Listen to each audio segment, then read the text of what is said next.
Control Authority meeting. It is 7 o'clock. Today is September 20th. We have an agenda posted online. Are there any proposed changes? Sir, I'd like to make a motion, to change the agenda to add item C under Bills and Communication. Motion to approve the minutes of the August 16th special meeting. there a second? Second from Matt, all in favor? Unanimous? Yep, great. Thank you, Joe. And thank you to Joe for running the August 31st, the third meeting in August for us. Appreciate it. Okay, so the first item is the approval of the August 16th regular meeting minutes. Motion to approve. Motion from Tom, second from Chris. All in favor? Aye. Unanimous. Thanks. Next item is the August 31st special meeting minutes. Yeah. Motion from Tom, second.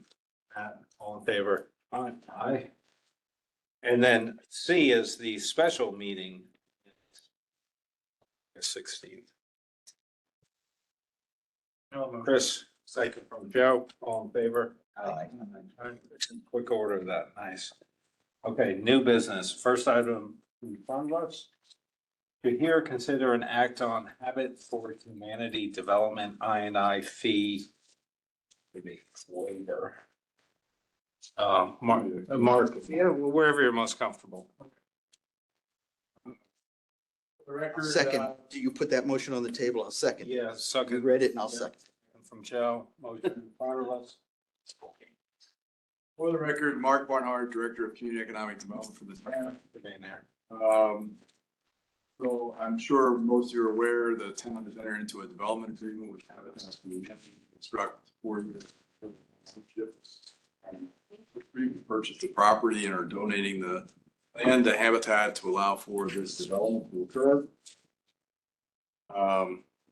The sale price of the units would be in the neighborhood of $160,000 to $180,000, such that the qualified buyers would not pay more than 30%. Obviously, with sale price in that range, the development budget is kind of tight. In fact, construction costs would likely exceed the revenues from the sale. So, how Habitat does this, obviously, you're probably familiar with their model. They do get some materials and labor donated. You know, one of the requirements for the income eligible purchasers is that they contribute sweat equity, 200 hours per adult, in order to qualify for the purchase of the unit. But some of those things obviously can't be waived. They have to pay people, the skilled trades to do the press foundations, site work. So, any consideration that this board can provide in terms of waiving the INI fee for this unit would be much appreciated. I understand that that's a little bit unusual, but this is kind of an unusual project in that the town's working hand in hand. I presented, this is town property. It's being provided to Habitat under a long-term ground lease for $1 a year. So essentially we're again donating this unit. And, I belabor the point in terms of the need for affordable housing in this area and where the town, what the town is doing to meet that requirement. So again, any consideration the board can provide, either in waiving or reducing the fee, would be much appreciated. Move forward with the project. So happy to answer your questions. Thank you, Mark. Comments? Question? Mark, I read through this last night, but you just go over again what other elements of the town are kind of putting in here, making accommodations, just so we know that. Yeah, the big contribution obviously is the land. That takes that out of the equation. Yeah.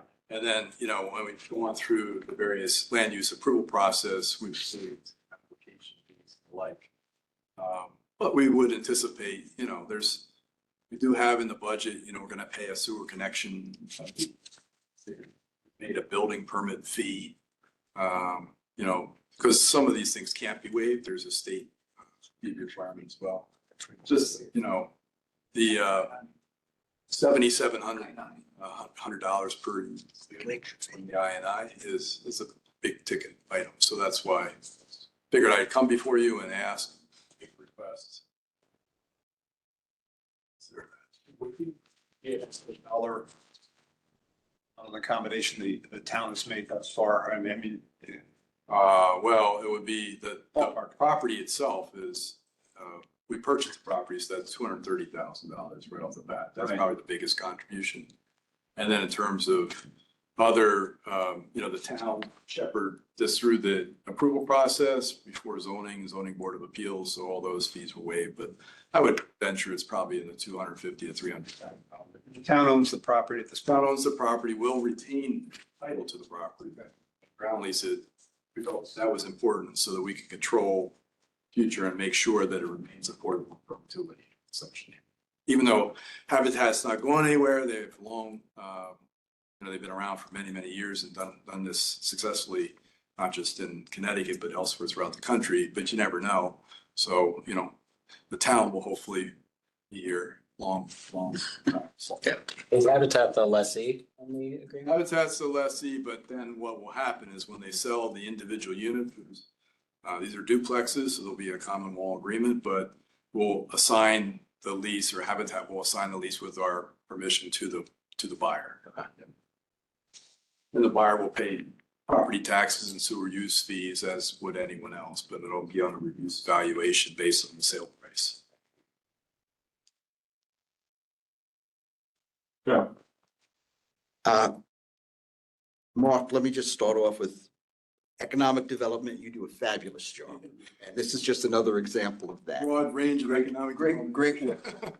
I personally am going to vote against your request to waive the INI fees, not because of the job you're doing, but because I don't want to set a precedent. I don't take it personally. We have never, as far as I can see, and I've been on the committee 8 years now, we have never waived for any reason. I'd be concerned, affordable housing could step in and say 830G, we should be waiving those INI fees for the 830G properties if you're waiving it for Habitat. Also, the vote that I have, I represent the ratepayers, the sewer ratepayers. So anything we give up from a revenue point of view has got to be spread over those other 17,000 users. So that's my two prime reasons why I'm not going to. Respect that position. I would say, and what makes this somewhat unique is it is town property. The town has entered into a development agreement with Habitat. As part of that selection process, we offered pledge to provide whatever relief we could in terms of permit fees. So that is different than an 830G application, which obviously the town is not working hand in glove with that. We welcome the town. The town are also our ratepayers. Yep. We charge the town. They get no break either. Let me jump in, and I'm not concerned about this being precedent setting. 830G developments are for profit. This is clearly a nonprofit endeavor. Mark, you've lined up millions of dollars for us over the years. So my gut is, if you think it's a good idea, I think it's a good idea. And I will also say that the WPCA clients, constituents, they're already in. I mean, they're town residents, so they're already into this project. So with the benevolent that the town has bestowed on this project, the ratepayers are already in. We're just talking about, do we have a number? It's got to be somewhere around 30,000. 4-bedroom units, right? Four bedroom units. So 4 times 7,300. Yeah, so 30,000. Yeah. Just- And we pick up 4 new ratepayers. We can do that. 4 new customers. That's my position. It's, because they were multifamily, they're considered a multifamily, not, single family. Well, they're duplexes, so yeah. Yeah, so it's 7,300. Yeah. Joe, I do hear your concern, but I think as the board, I think we have enough discretion to look at every individual one, but, I think it's a good thing for the town. I think it's a positive thing moving forward that they're doing this. But to alleviate your concerns is, since they are a 501c3 Habitat for Humanity, could we charge them the $30,000 and then donate the money back to them for building? You know, I'm just saying, if you're concerned with setting precedent of it, you could send out the I&I fee and then the sewer department can make a charitable donation back to them. Recognizing how difficult it is for us. Yeah. You want to go to Board of Finance, Board of Selectmen, RTM? It would cost more than that. Yeah, I understood. Would be. Creative, though. Yeah, that's good thought. Any other comments, questions? Yeah, I just say I'm gonna be supportive of this just for no other reason than the spirit of partnership with the other elements of the town. If the other elements of town are willing to make a commitment here, then in a sense, I'd like to see us pony up as well. So that's my take on it. And I mean, the concerns Joe was probably, those are in the back of my mind. You know, we don't want to set a precedent, but I don't think it necessarily constitutes a precedent. So I'm comfortable enough that we can do this. Any other comments before I bring it to a vote? All in favor? Aye. Ron's on. Collectively. Let's see. All opposed? Mark, thank you. Thank you very much. Thank you, Mark. Thank you, Mark. I'll let you guys go. You're welcome to stay. I'll tune in tomorrow to see the update on East Council. Next item to discuss and act on a sewer adjustment for 288 Southport Woods Road. Southport Woods Drive. John, is this in your wheelhouse? Mr. Clancy's Mr. Clancy. Yes, as we discussed, this is a condominium complex, so there was a spike, Bikes. two spikes, and I think you guys have. March 22. Yeah, and March 22, it's clearly that there was a break or a leak, and then they had it repaired, and after the spike came back down to normal usage history. So they're asking for an adjustment for that 1 month for that spike. Wasn't there a prior spike in the preceding November? I thought I saw that. The preceding November. November. Just, yeah, it was just, that was a spike there. Okay. You know, Yeah, sure. So there was a leak. It's clear that you could see the spike. And everything went back to normal after his repairs. So he's asking for an adjustment.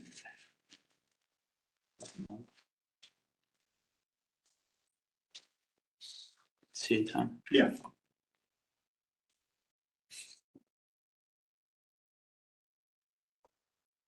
That's really, everything is like relevant all Yeah. across the board. Yeah. So it's like you're- It's slightly higher than in the month preceding and then it's up. But It's almost double. Right. But I'm saying these 2 months are higher than the rest of the year. They kind of subside as you go Yeah. further out in the year. That's on the use of it. Yeah. So So that's what he's presenting.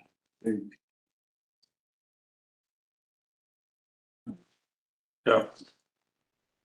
Okay, so just reacting to the quizzical, look, it's a water leak. We base our rates on water usage. So that's why we're talking about the leak. They, as John indicated, they did fix the leak. It was a leak in March 2022.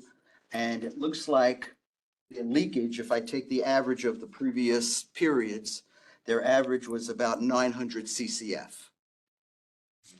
So if I take that 900 CCF and multiply it by our rate, if we do decide to allow the adjustment, it's $4,365 in refund to the condominium complex times 2.4, because the rate happened in one of the 5 months that we capture setting our rates. The way we set our rates is December through April, 5 months multiplied by 2.4, so we don't get water usage in the summertime. So that adds to a refund of $10,476.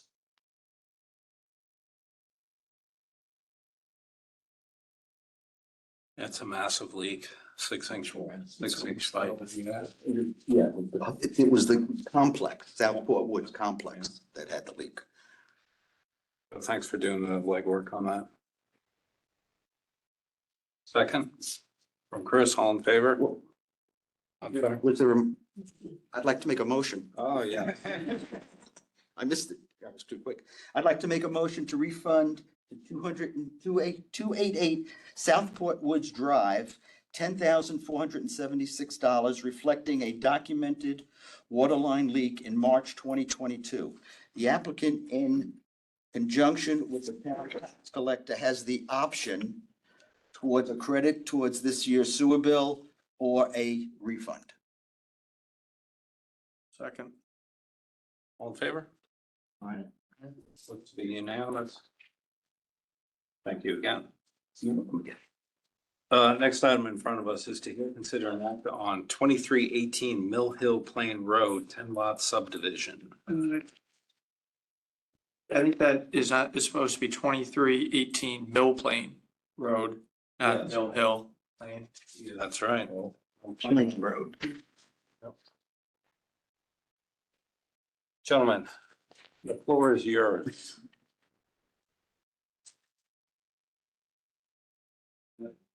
Good evening. For the record, my name is Mark Achman. I'm from Achman Associates.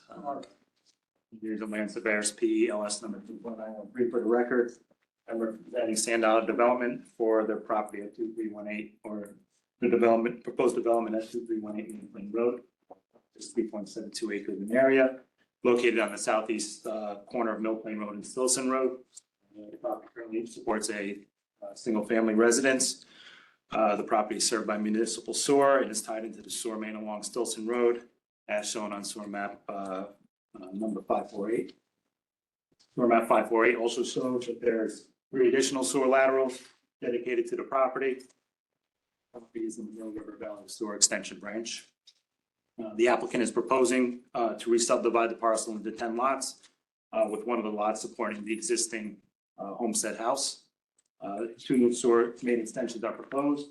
One will serve 7 proposed lots along the new road, Ross Farm Road. The proposed road will come off of Stilson Road. The sewer main will be approximately 302 linear feet long and will tie into sewer manhole number 81 on Stilson Road with an inside drop connection. The other sewer main extension will come off of sewer manhole number 80, which is at the intersection of Stilson Road and Mill Plain Road. And then we'll run south along Mill Plain Road, approximately 155 feet, to serve 2 proposed lots on the eastern side of Mill Plain Road. Sewer flow monitoring was performed by EST Associates in August on Alma Drive and Millspar Drive and 2 manholes downstream from the property. The highest recorded peak flow on manhole number 33 on Alma Drive was 738.8 gallons per minute. And this was recorded on August 18th of this year. With an increase in the proposed flow from an additional 9 new proposed single-family dwellings, the post-development flow will equate to about 17.1% of the calculated capacity of the existing 27-inch RCP pipe running at 0.13% flow. The other monitoring was on manhole number 78 on Millspar Drive, and the highest peak flow was recorded for 46.4 gallons per minute. This was recorded on August 7th of this year. With an increase in proposed flow from the additional 9 proposed single-family dwellings, total post-development flow will equate to about 5.9% of the calculated capacity of the existing 8-inch PVC sewer main running at 1.8% slope over. Said before, the proposed re-subdivision calls for 10 lots. Currently, there are 4 service laterals along Stilson Road dedicated to the property, one of which is being used by the existing house, as depicted on sewer map 548. The net projected increase in flow used to determine the inflow and infiltration abatement fee is based on 6 proposed single-family dwellings or 10 proposed lots minus the existing 4 laterals dedicated to this property. At $5,311 per residential single-family dwelling, the total fee would be $31,866 for our calculations. Does anybody have any questions? Yeah, I would imagine there's going to be a few, Chris. Question. The 10 lots, and then you're proposing a sewer extension. That sewer extension is going, what, down the cul-de-sac? It's gonna be one going down to Paisley Road. And then there's another one hooking up 2 lots on Mill Plain? Correct, on Mill Plain Road. There's no sewer main on that portion of Mill Plain Road. Are you said there's 4 sewer laterals, existing laterals, one's being used. Are you using any? We're just using the one for the existing home. The other 3 are along Stilson Road. They're not in the area of those 2 proposed lots on Mill Plain. So you're not using any of the other 3, you're using just the one that for the existing farmhouse that's there? Correct, yes. So just general question and not, and just where, because you took it for 7 lots, taking off the 4 sewer laterals that you have, but you're not connecting into the sewer laterals.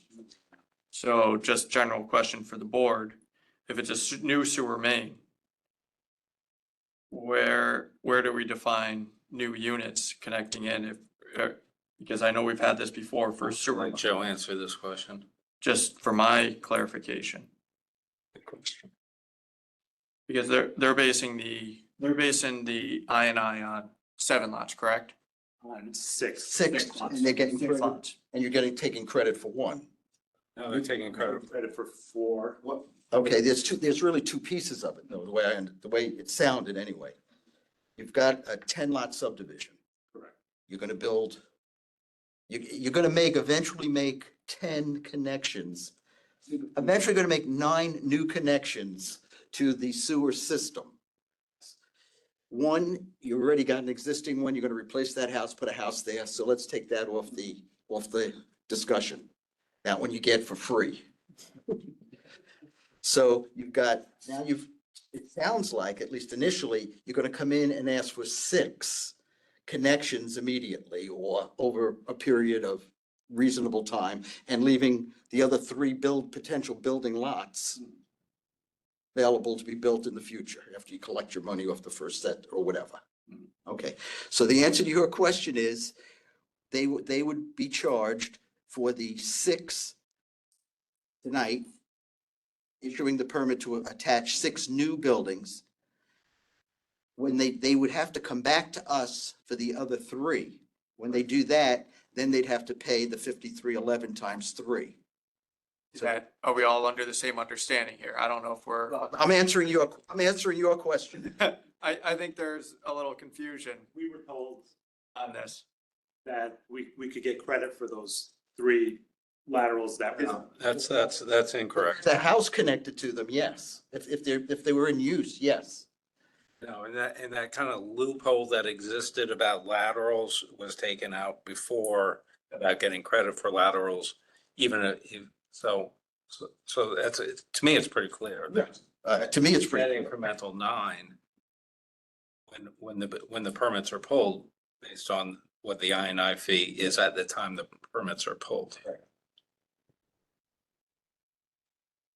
Yes, but Joe, just for your clarification, you're not even tapping into the 3 other laterals. You're running a whole new sewer main down. Sewer main. But So there's no, that makes no difference. it makes Yeah, a difference, but just for your clarification, there's no use in the other existing laterals. Right. Were those always there? Yes, I think when they probably Oh, installed but it. they wouldn't, Eventually, there was gonna be some development there. Right. Put there. So is that new pipe, is that deeded to us? Yes, that would be, it's gonna be a public road, so that will be deeded. Okay, so we need to look at the specs on that and get comfortable with that. Who does that? That Christine? Hang on, there you go, jump in. That would probably be Bill. just because he ran point on the carriage drive thing. Outside, right? Yeah, no, good. He's waiting, he's eating his dinner. He ran, so that would have to be approved by town before. Obviously, we're not gonna take over something that doesn't meet, specs, so to speak. The engineering department reviewed the plans and had no comments about this. That's where the plans came from Bill probably. Or, okay, somebody. The documentation in our package referenced 7 dwellings initially. Now we're talking 6 people.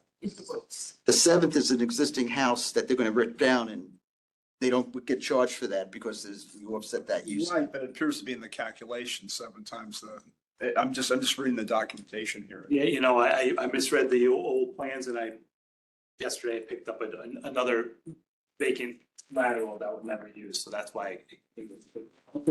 So what's being stated is correct and this documentation needs to update. Is that?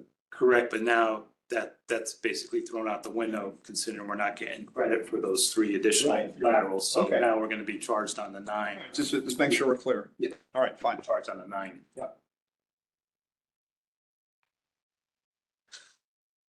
I'm sorry. Yeah. Thank you. Where does this wind up down when it starts, this flow come in town? What pipe is it going through? Is it going through that Umpqua? No. Okay. It's heading down towards, heading behind Riverfield and down that way. Goes down Mill River.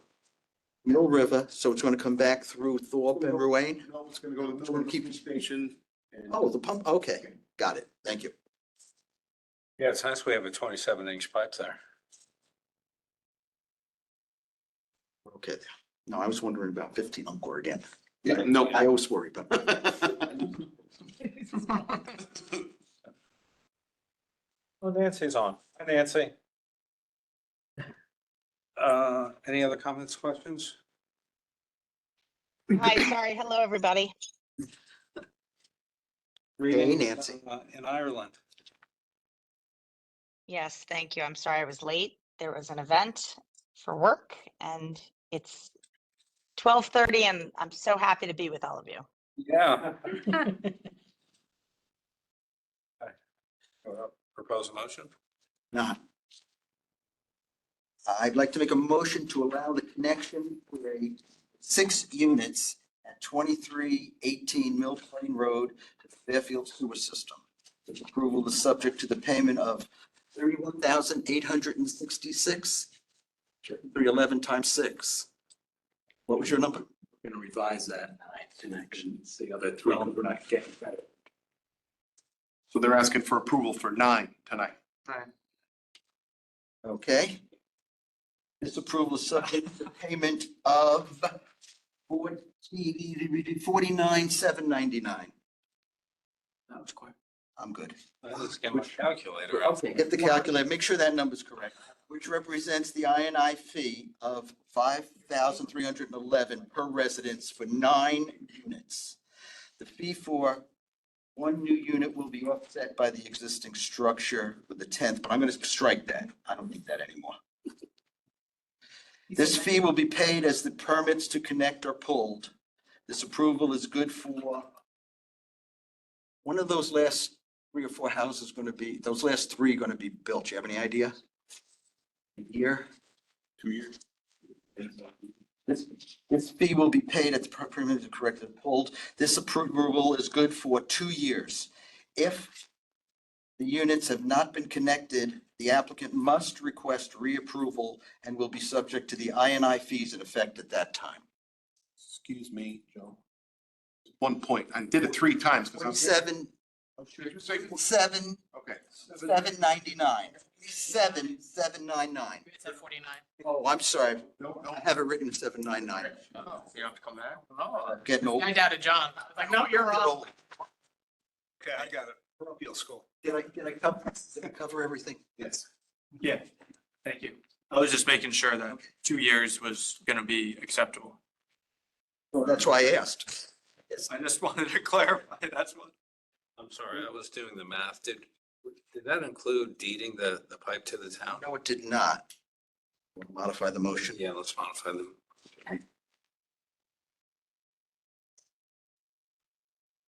I'll just add it right at the end. This is also subject to the developer deeding the rights to the pipe that's being developed in the street to the town of Fairfield. How's that? What was it, subject to, or why don't we make it predicated upon? Subject to the acceptance of the town engineering department. Thank you, Sheila. That, you're up there too, so you get it. You get it. Nancy, do you want to second that?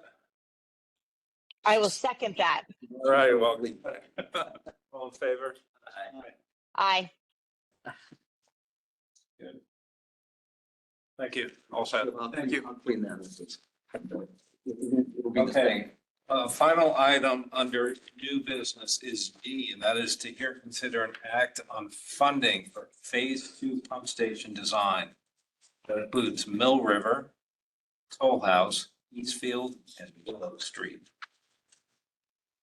So we were pursuing the designs and the upgrades of the pump stations. The pump stations were divided into 2 separate categories. Phase 1 is the 3 most critical that are in the highest risk flood zones: Fairfield Beach, Center Street, Pine Creek.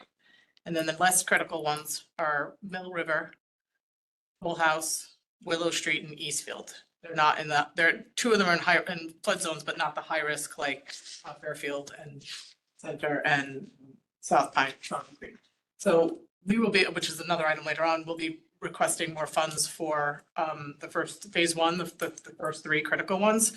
But at the same time, we were starting to pursue the design towards these phase 2 pump stations, which includes doing topographical survey, A2, T2, all the investigative surveys, hydraulic analysis, the investigation of the force mains, the existing force mains, the structural inspection of them. We are doing that for the phase 1, so we wanted to do it for all 7 at once.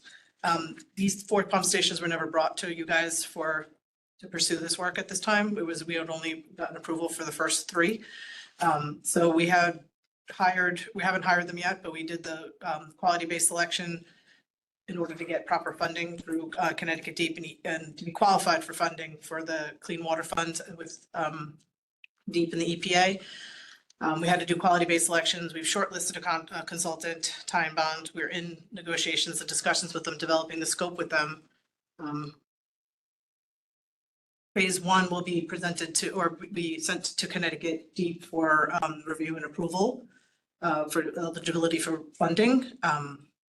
Looks like these phase 2 probably won't be eligible because usually if you get funding for a certain amount for construction for the ones, you don't get it for all of them, that's what they're telling us. But since we're doing the work anyway for the phase 1, so we're doing the surveying and we're doing the hydraulic analysis and we're doing the inspection, the force main inspections and all that, we wanted to do it for all 7. So we wanted to present as new business, these phase 2 pump stations. The consultant has given us a proposal for $235,000 for all 4 of those.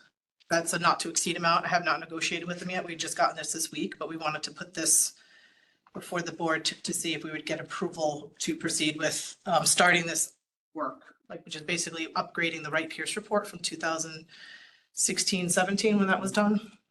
It would be taking that information, upgrading some of it and building upon it. This is information and work that would not, the topo surveys and this and the inspections of the force mains are information that we don't currently have. So it's not information that's going to go bad. It's some information that we have it. And when we do the design and the construction for these in the future, we'll be able to use this information for the full design. Love the forward thinking. Are there efficiencies gained by doing it now versus later? I'm not seeing prices going up, down for anything. That's fair. It's 200,000. There's some allowances in here for some of the force main surveys, which we may not need, but it's about 200,000 for the study, the preliminary investigation and survey, and then the structural integrity analysis for like the Mill River and Toll House are the ones that we can actually send. There's a sensor ball that you send through. Those are the ones that we can actually be able to get a full structural inspection of those force mains. Eastfield and Willow Street are too small for us to do that. They have to be, they can't be smaller than 4 inches. I mean, 4 inches or larger, they have to be. So we would have to just be able to do a flow analysis for those and decide if the pipe is large enough capacity, and then we'd have to make a decision if it is good capacity, if we would just decide if we wanted to replace it because of age, or if it's not capacity, we would replace it. But it would be information that we would be able to upgrade from the Wright Pierce report and have it more brought up to date and understand flow capacities and stuff, because things have changed since that report was done. Do we already have that information on the phase one? No. Okay. That's another aspect tonight. And so they've already given a separate proposal for Yes, I have that a then? separate proposal. I guess my only concern would just be a schedule manpower. Like, obviously I wouldn't want approving this to impact their ability to deliver on phase one stuff. So No, yeah. So Christine, how much was phase one? What did we finally settle on? We haven't finally settled on it. We have a What- proposal what's our for tonight right? for those three. For the Um, three, yeah, not, The okay, first for three. the first three. We have that tonight? That's coming up under old It's business. under old business. So. Right now, the proposal Give in us a front of quick us is overview. for 1.234 million, 1.4 million. 1.2 million. Oh, 1.243, okay. Sorry, 1.2 million plus. We haven't negotiated yet. It does include some And- allowances of things we might not use. And if we hypothetically take these four, this number that we're going to come up with tonight, and add it to that 1.2 and then go looking for grants, is that too much money for the deep to deal with? Based on our conversation with Deep, we had a conversation with them because we were proceeding one way with this scope of services. We were just gonna try to do Fairfield Beach at first. We were gonna do an investigation of all of them and then just proceed with the design of Fairfield Beach. We had a conversation with engineering, and myself had a conversation, and John, we had a conversation with Deep. And they were advising us that we most likely would not get funding for all 7 of those pump stations. We can, But my question is, if we give them a bigger number, in other words, for 1.2, if we give them 1.2, they give us 50%, I'll make that up, 600,000. If we give them 1.8, add this to that, will they give us 50%, 900,000? no, they don't give us. That's not the way it works. It's either, it's 2080, it's a 20% grant and then 80% loan, or it's a 2% loan. There's 2 different options that we would possibly qualify. It's the same way. They work off a percentage, 20%. Yes. So if we give them $1.8 million, 20% of $1.8 million. is more than what they'd get 20% of $1.2 million. Deep has to approve it. They're gonna look at this proposal and then look at the man hours and agree that this is a proper number, But would we do that? Why wouldn't we do that? Let me go the other way. because they might not agree. Okay, and they don't agree, then we lose everything? No, they would approve it now. We would submit it to them and decide to, I'm sorry, I don't understand the question. Chris, can you? Excuse me, the way I understood you saying it was if we give them more, $1.8 million, if we give, everything. the more money we give them, the more of a percentage they're gonna give us. No, the same percentage. But still keep the 20%, Right. but 20% of a bigger number. We're giving them a bigger number. These 4 don't qualify for that reimbursement. They don't. Okay, that's- They don't qualify for the. Not that they don't qualify, yeah, it's the odds, we're better suited, it's better in our benefit to try to just get reimbursement for the phase 1, those critical ones. Then we're not gonna get it for all 7. But Steiner. just general, so we have three critical ones that we have that are phase 1. it's less likely. 3 non-critical They don't- that are I would say no. that. But can we take some of the non-critical, put it in the critical and say, and would we still get? Because we have a higher percentage of getting it if it's critical. I'm kind of leaning towards more to joke. Why can't we bump the number up? A limited pool of money, and they're gonna only fund so much. And if you give them the 3, you're better off. You give them the 7, not so better off. Or is not better. My view outside of the machinations of Connecticut Deep is while we have Christine, we have this more strategic thinking, which we haven't had in a decade. Let's run with it. Let's get this done. I think, and I'm going to ask you, is anything on the construction side going down in price? No. Yeah. So, and as we've learned, as we've watched things go from $1 million to like 7 million, let's spend the 235,000 and move forward. That's my personal opinion. Just one more question then. Mill River would be eligible for the deep water based on its location in the basin there where it flows out to Long Island Sound, no? Yeah, Mill River's in a flood zone. So couldn't we give them 4?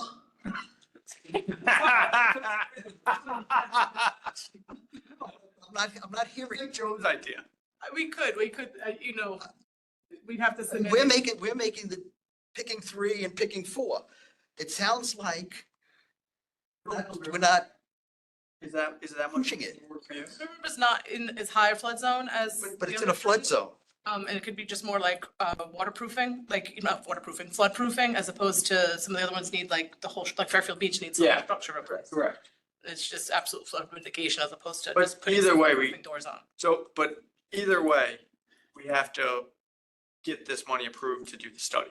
Get it approved and either Chris or Joe will go to the deep beach.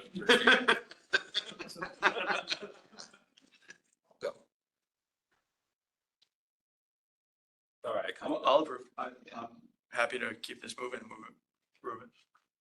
We'll work at, we'll talk about what we want to add to the team. Guess last question regarding these. So the scope that you have is just for the preliminary geotech and stuff, or are we talking full design for these? No, it's not for the full design for them. They would submit like a preliminary engineering report with recommendations for the design. Yeah. Okay. So then we would, in the future, we'd be able to build off of that as we advance with the other ones. Yeah, that sounds good.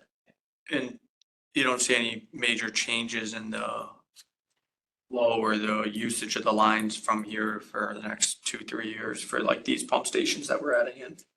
There's no major To development of the river. inflow, but like, But no. but even, how's the one on Route 58 there, the 150 units up there up That's past? the Easton. That's the Easton. Pump station. That's None not of even, that stuff, that's the number 8 pump. These are the others. none of that stuff will go into there, so there's really no other major development next couple years, year or two. And Well, then they're just doing existing conditions for this. So I mean, as long as, We have some future flow. I think there was some future flow done with the Wright Pierce report, and they're just gonna basically update that and verify those numbers. To make sure that we're still, because it was done, more than 5 years ago. and our current schedule for doing design on this is like 2-3 years out, something like About that? 2 years. 2 years out, okay. And that has to build in Connecticut deep approvals, which sometimes take anywhere from 30 to 90 days. So that's factored in. Likely longer than. And this is If we don't submit these to Connecticut, like right now, we have the proposal for the phase 1 and this phase 2. We have to submit the phase 1 to deep for review and approval for the man hours and the cost. And then they submit us a letter saying that we would be eligible for funding and for reimbursement when we go to construction, but only once we get to construction. These phase 2, if we don't submit it to deep and we just say that we're just gonna pay for this, then we can start right away. Now we have to wait for phase 1 to be approved, but we could not be starting phase 1 until possibly December, January. These ones we could start right away. There's the reason not to do it. Okay. Well, because it's just preliminary study, like we could, it's investigations and search and stuff, so we could be moving now in October, November, December, doing this kind of work and then, keeping time bond busy and then start with the other ones. Can I ask this isn't going to affect the capital, where our capital projects are for any of these, right? You're just No, getting started on the but- designs. The capital is going to stay where it is in 27, 28. Yeah, this follows the pattern that we have for the phase 1 is the first 3 that we have on the capital plan. They're And earlier. They're on the priority list. There's a EPA, the priority list that those 3 are definitely have been on there for this year and everyone was put forward for, but these 3, the phase 1 ones have been on the priority list. Joe? Motion. Yeah, please. I'd like to make a motion to approve the funding for the design, Preliminary design. preliminary design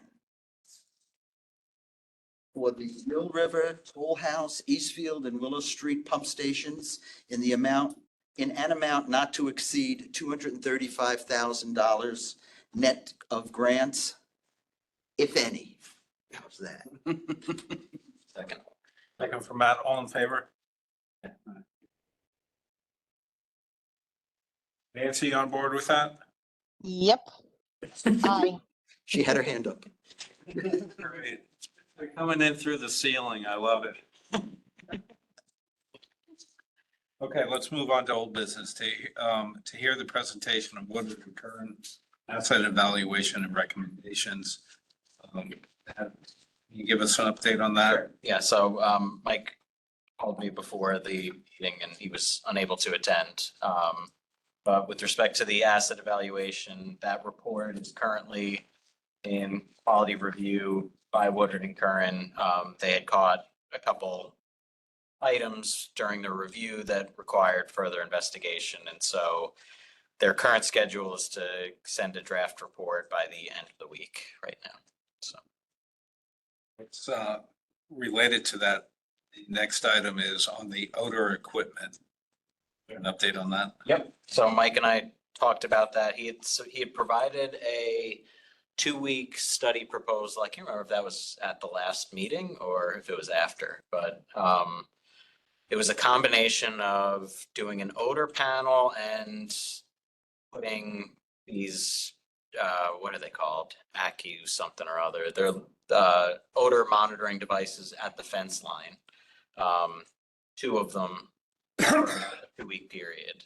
Mike and I were talking about this a little earlier today. I said, I like the idea of the fence line, but I'm not so sure about just 2 weeks. Like, can we do something a little bit more permanent? And he said, ultimately, yes, we probably can. I think given that they measure, they measure hydrogen sulfide in a 0 to 2 parts per million range. That's what these fence things do. They take continuous monitoring samples every 5 minutes.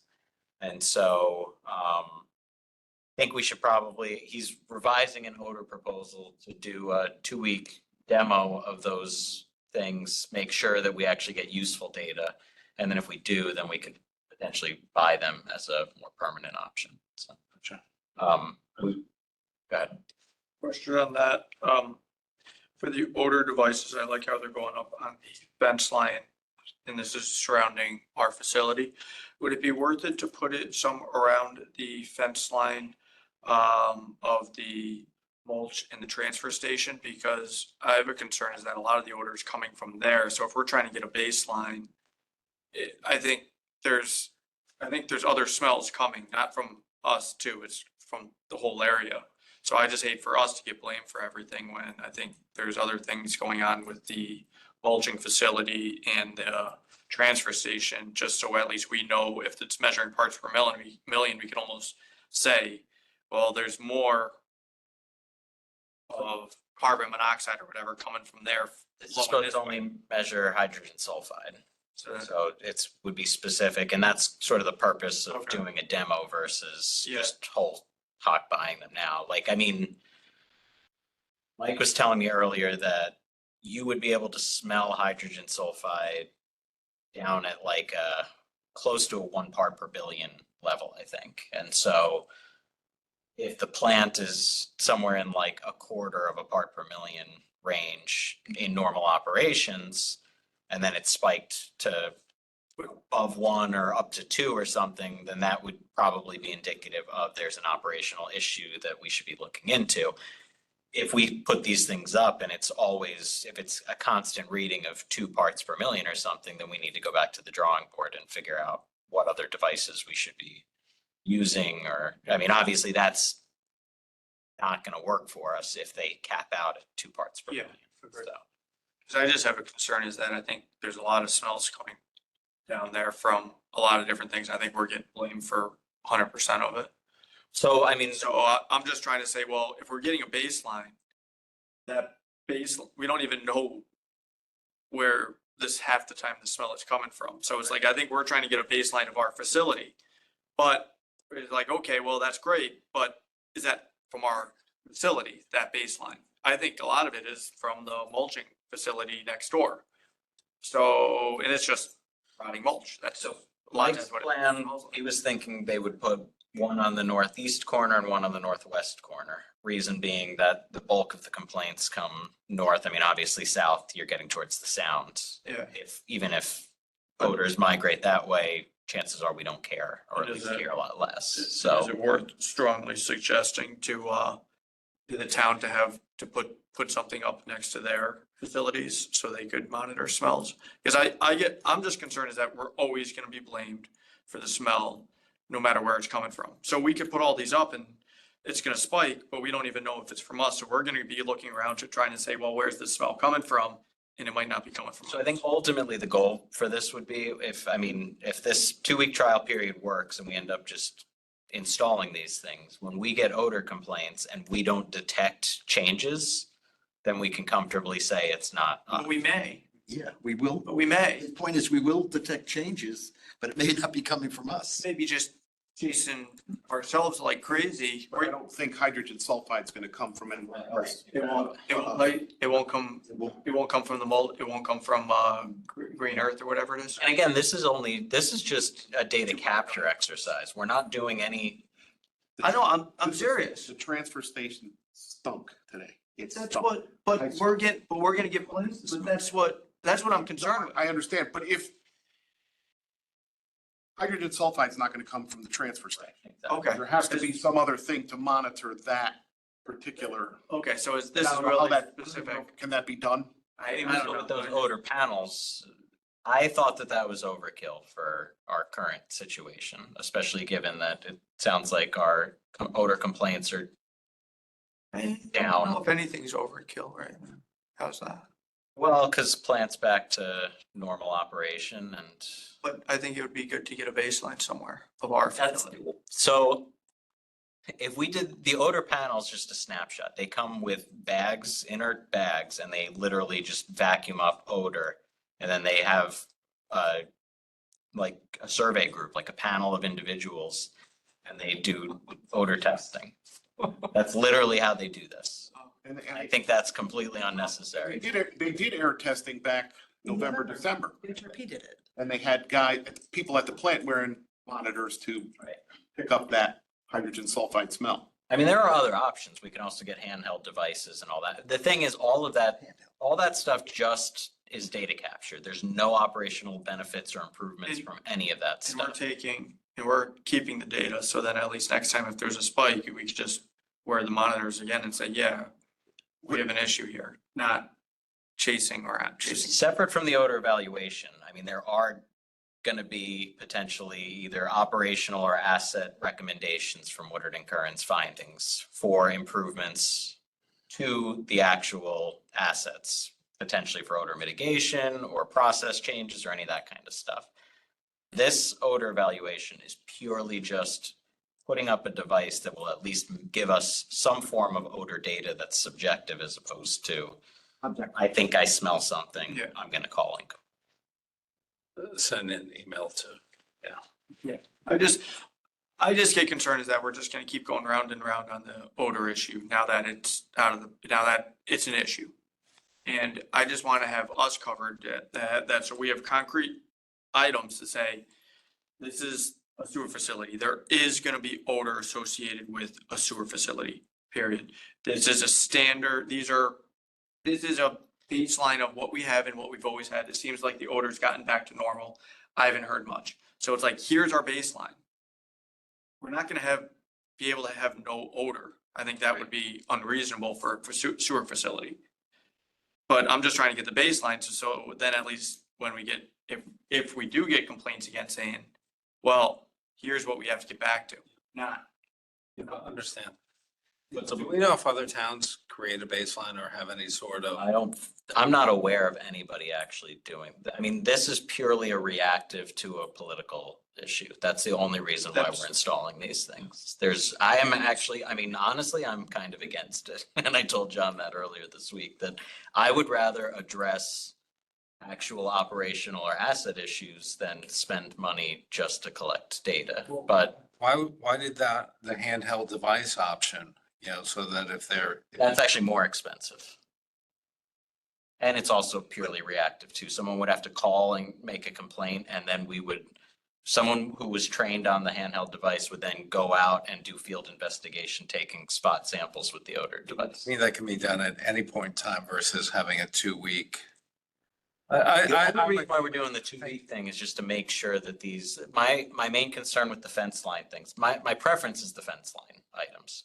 But they only have a tolerance of 0 to 2 parts per million. So if you're at 5 parts per million, it's gonna just measure 2 parts per million. And so if our baseline is above 2 parts per million, then these things are gonna be completely worthless to us because we're always gonna just be measuring 2 parts per billion. But I'm hoping that we're actually gonna be at like a quarter of a part per million or maybe even less than that baseline. And so when somebody complains, we can actually see, oh, H2S levels have gone up. Yes, maybe it is something at the plant, or no, we're still at baseline.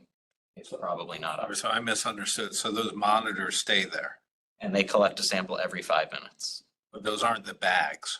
That's not the bags. Gotcha. The smell bag, like the tables. Okay. I think those are good, but just, sorry to beat a dead horse, but It's dead. go back because we have a monitoring device that someone's trained in. That'll take readings right then, that We have, someone that was we wearing, have 5 handhelds at the plant that we use for confined space entry. and that measures. Yes. Sulfide, CO, So, LEL, and and oxygen. will that give you numbers? It alarms at Can the you, limit. It's not gonna tell you. it won't no, tell you will what- tell you. It will tell you once it gets to 1 part per million or whatever. and when you walk around the plant, does it ever, At the height of the odor complaints, we had them about the whole plant. And they ran, and they all said 0. Yeah. And I'm just trying to get like a general baseline of where we are now. That's all I'm trying to see is, can we just get we're, a baseline of, Baseline. I don't know what, but just so then at least when we hear complaints, we can say, okay, well, the plant is back to pre-April 2022. I hear you, but in everyone's mind, it's not. And I'm just trying to protect us because we're always, you're gonna be chasing your tail for, But we're not getting complaints, and I mean, the people who were concerned and showing up, I don't think they're here. Okay, good. The complaint department. Right, yeah, I know, and I'm just trying to limit your calls of it. That's it. All right, we got a lot still in front of us. Have we paid for this? We haven't done anything with it, no.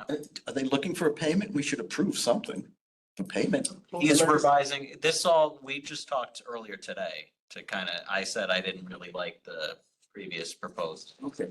giving us a cheaper one to demo these fences. He hasn't even given us a price yet. He actually did. I Should haven't we- shared it with Should we John. approve it up to? I don't know that we need to. I think, can that be done through the operational or no? I mean, it's not, How big a number is it? the 2-week demo is gonna be like 15 grand, something like that. We got it. I don't have to go to the boards for anything. I'm more than happy to take it out of the operating. How much is it?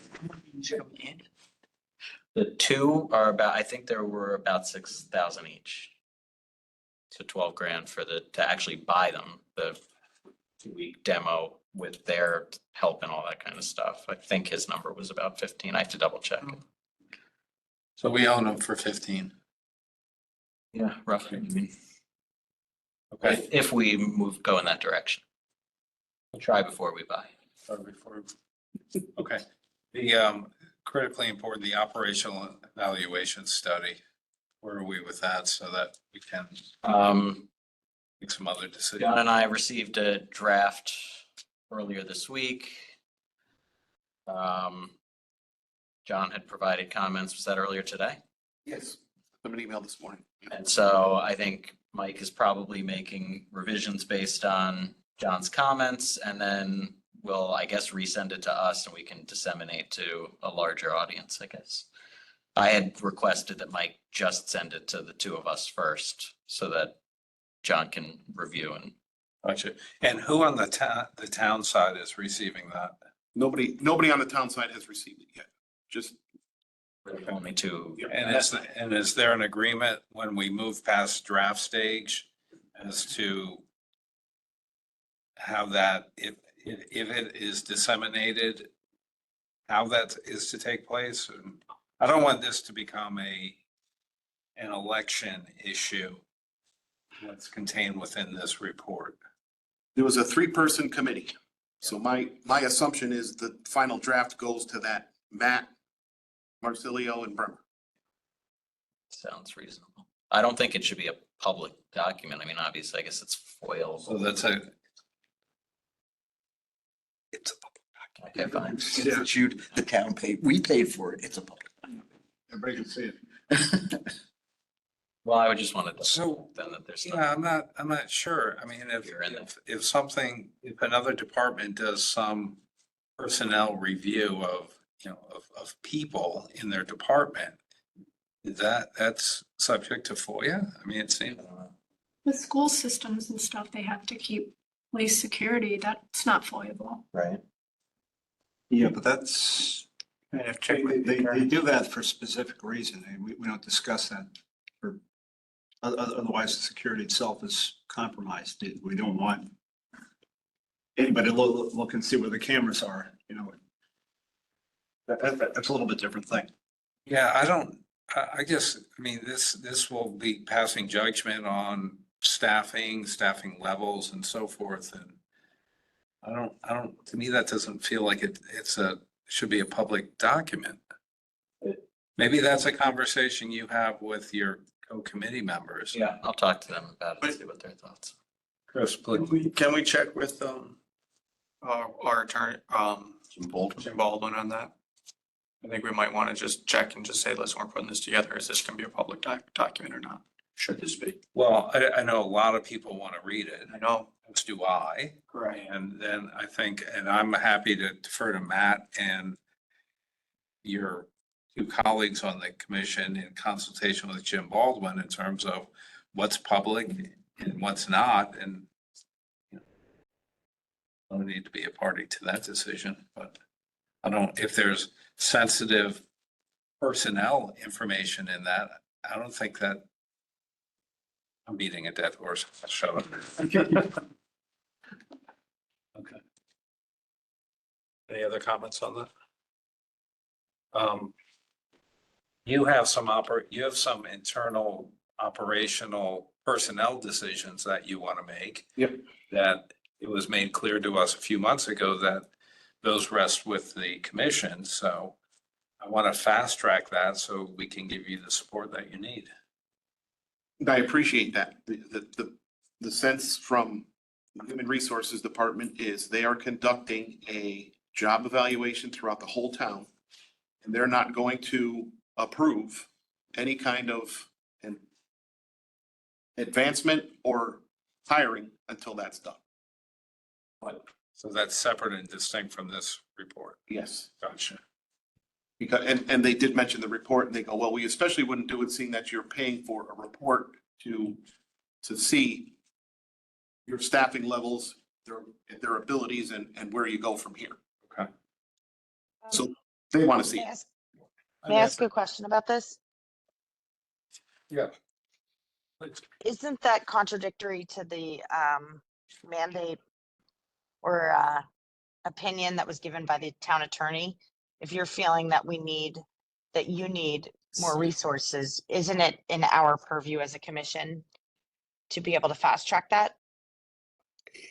I can't comment because I think we need definitive answers on everything. And we've gotten broad and one time and Are there any union related issues here that we need to know about?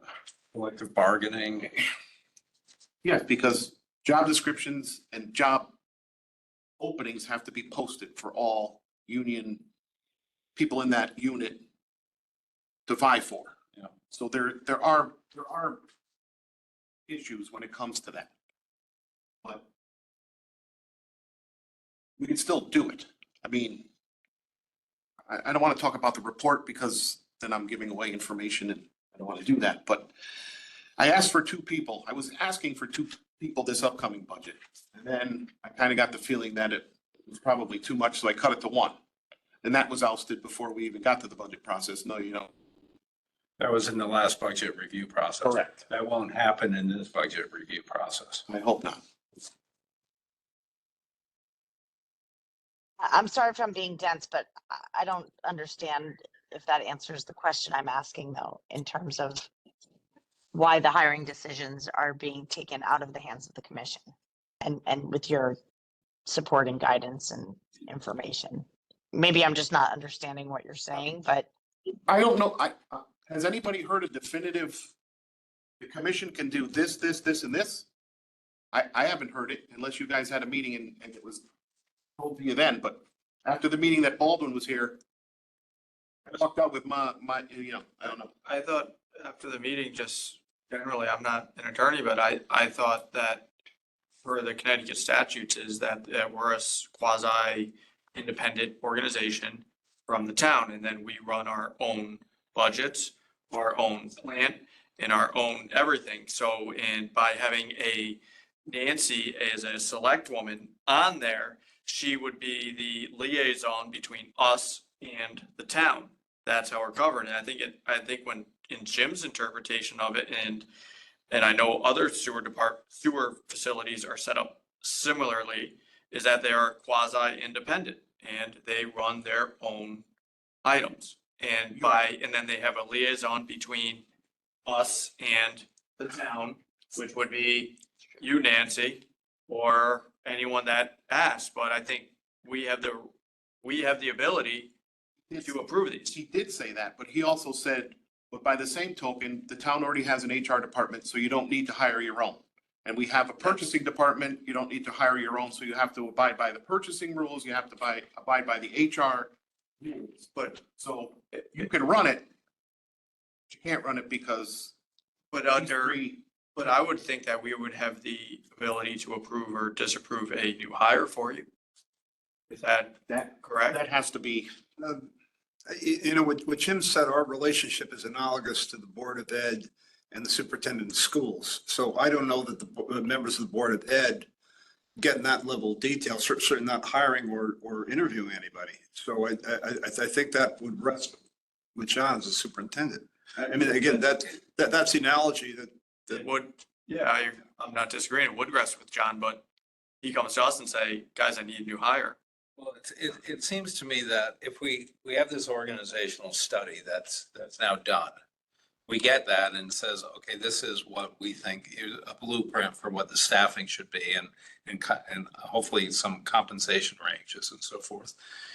And we meet with John and then we meet as a commission, and if we're in favor of it, then we go forward with that. And we kind of tell HR what we're doing, and we're not asking permission.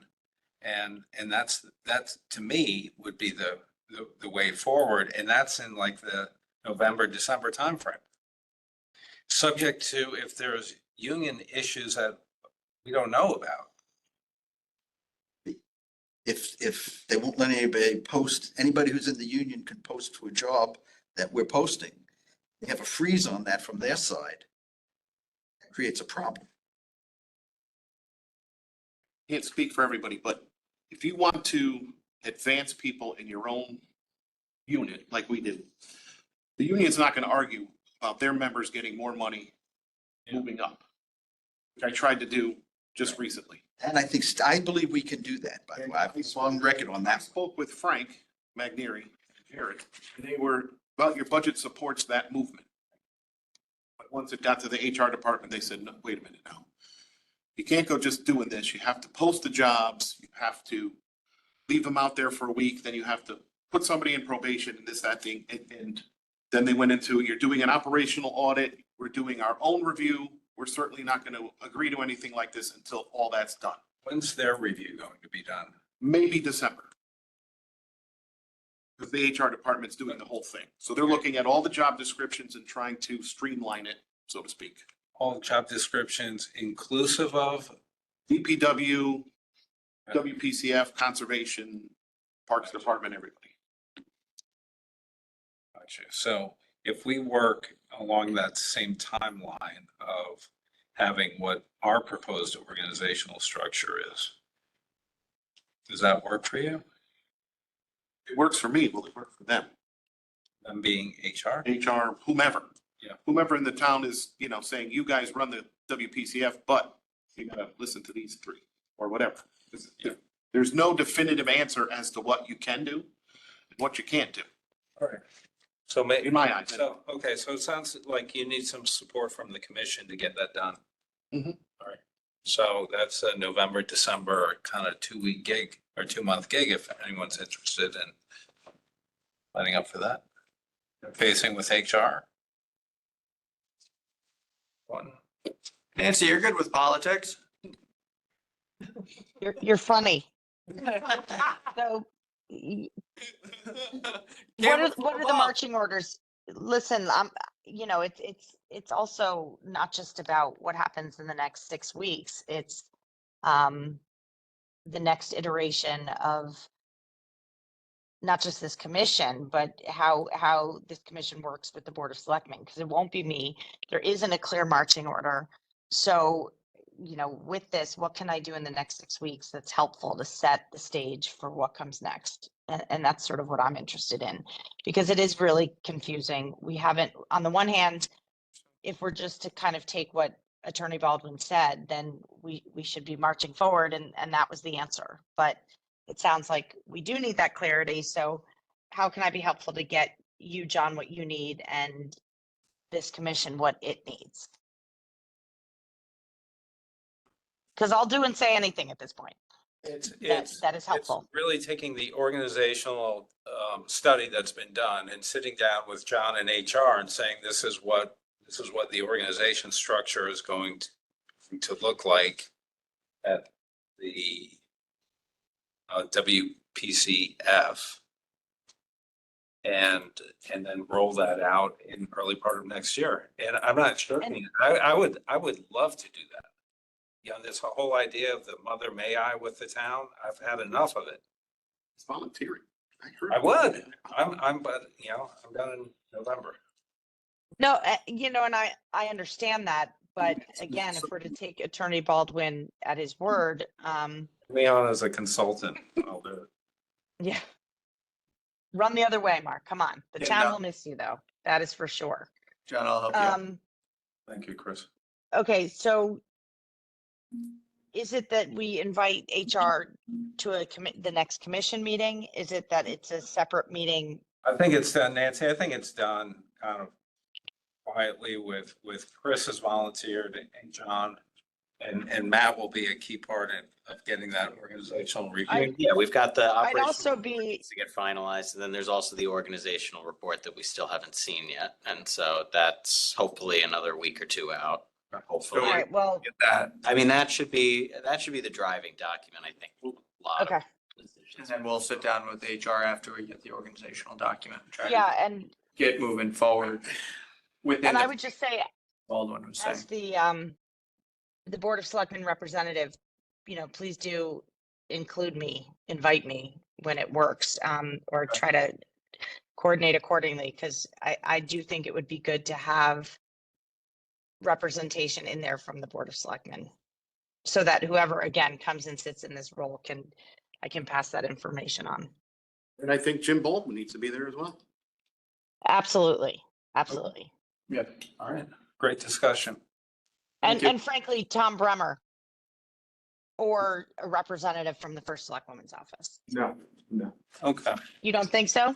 not needed, not needed.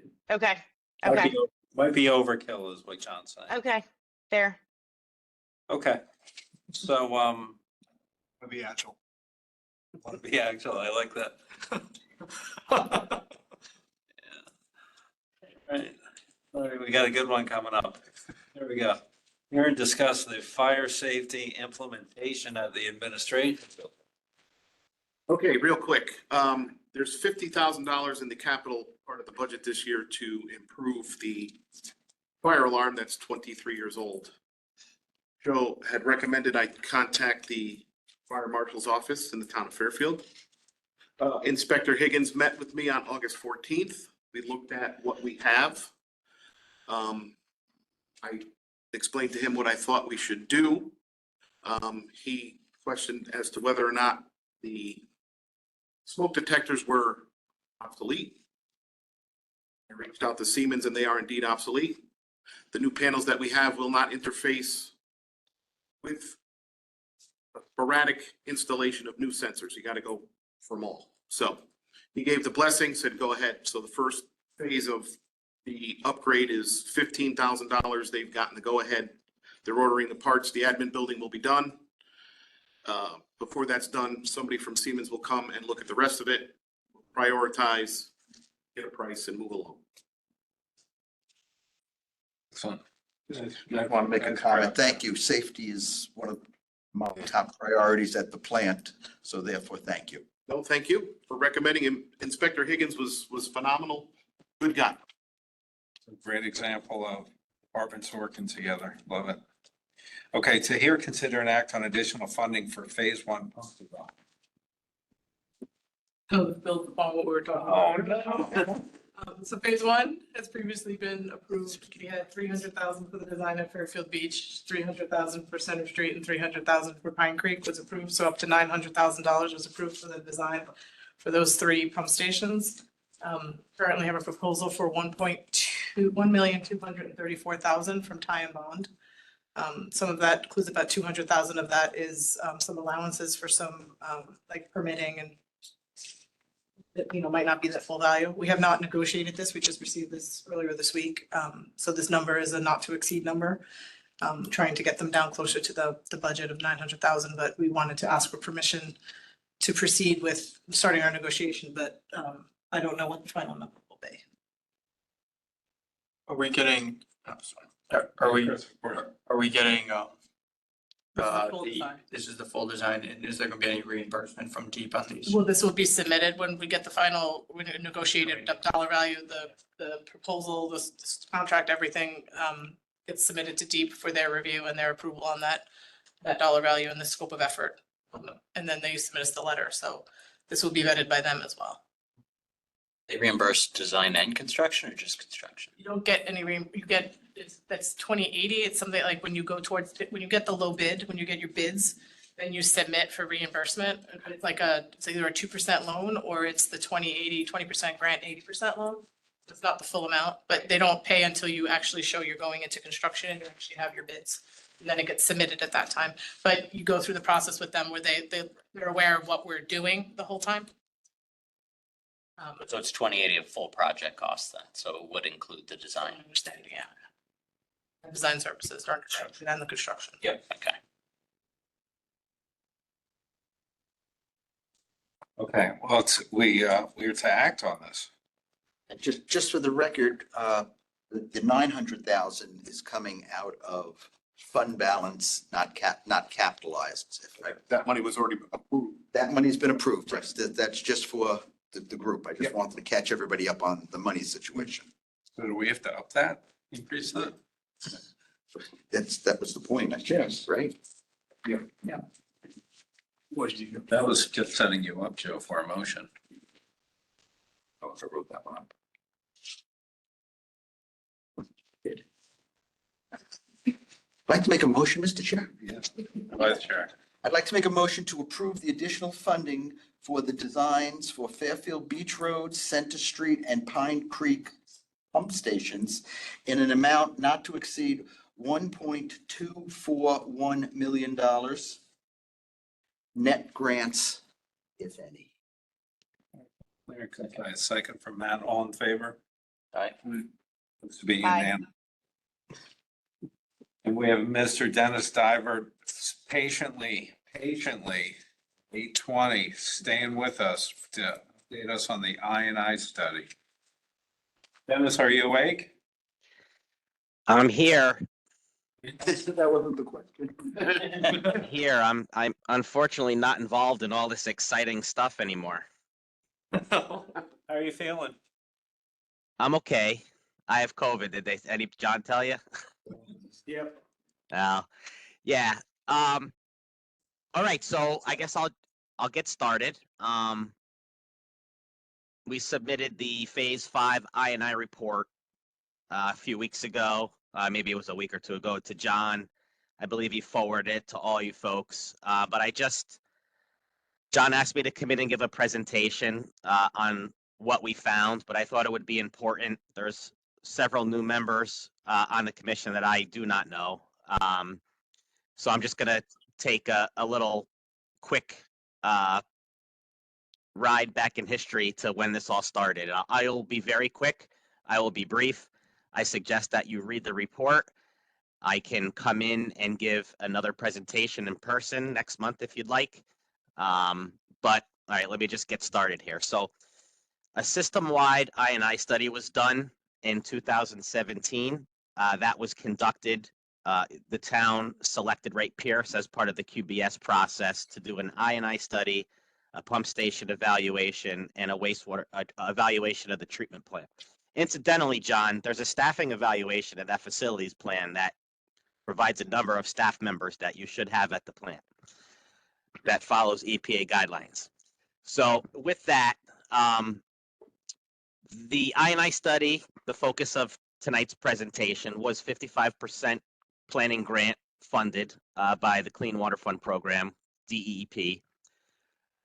The DEEP requires you to first do a system-wide study, which is inclusive of breaking the system up into 5-mile or so sub areas. So we installed 40 flow meters in town, and we used the runtime data from your 8 pump stations and the data at the treatment plant to prioritize all 210 miles of sewer pipes. So in 2017, you received a report that said the total infiltration in Fairfield is about 4 MGD, 4.5 MGD. So roughly half of your influent flow is infiltration.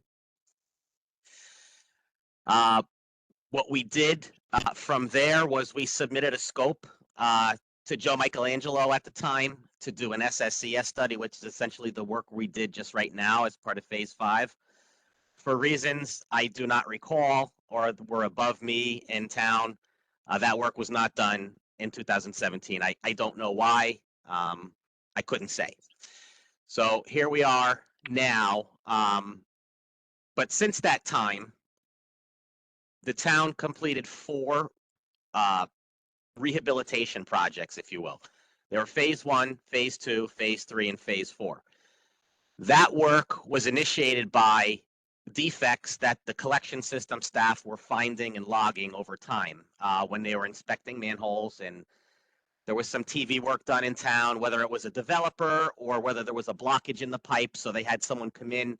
But Mark and his crew did a really good job of taking notes, taking pictures, and sort of compiling a list of active leaks in the system. So those were fixed in phase 1, 2, and 3.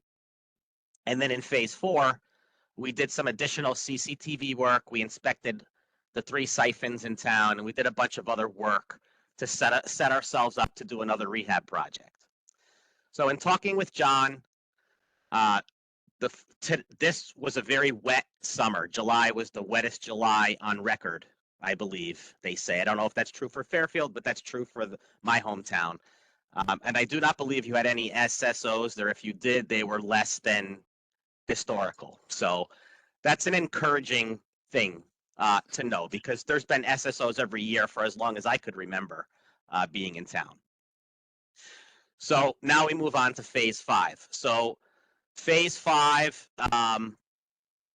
again, our fee was about $350,000. And what we did with that money was we smoke tested 90,000 feet of pipe. We inspected 237 manholes.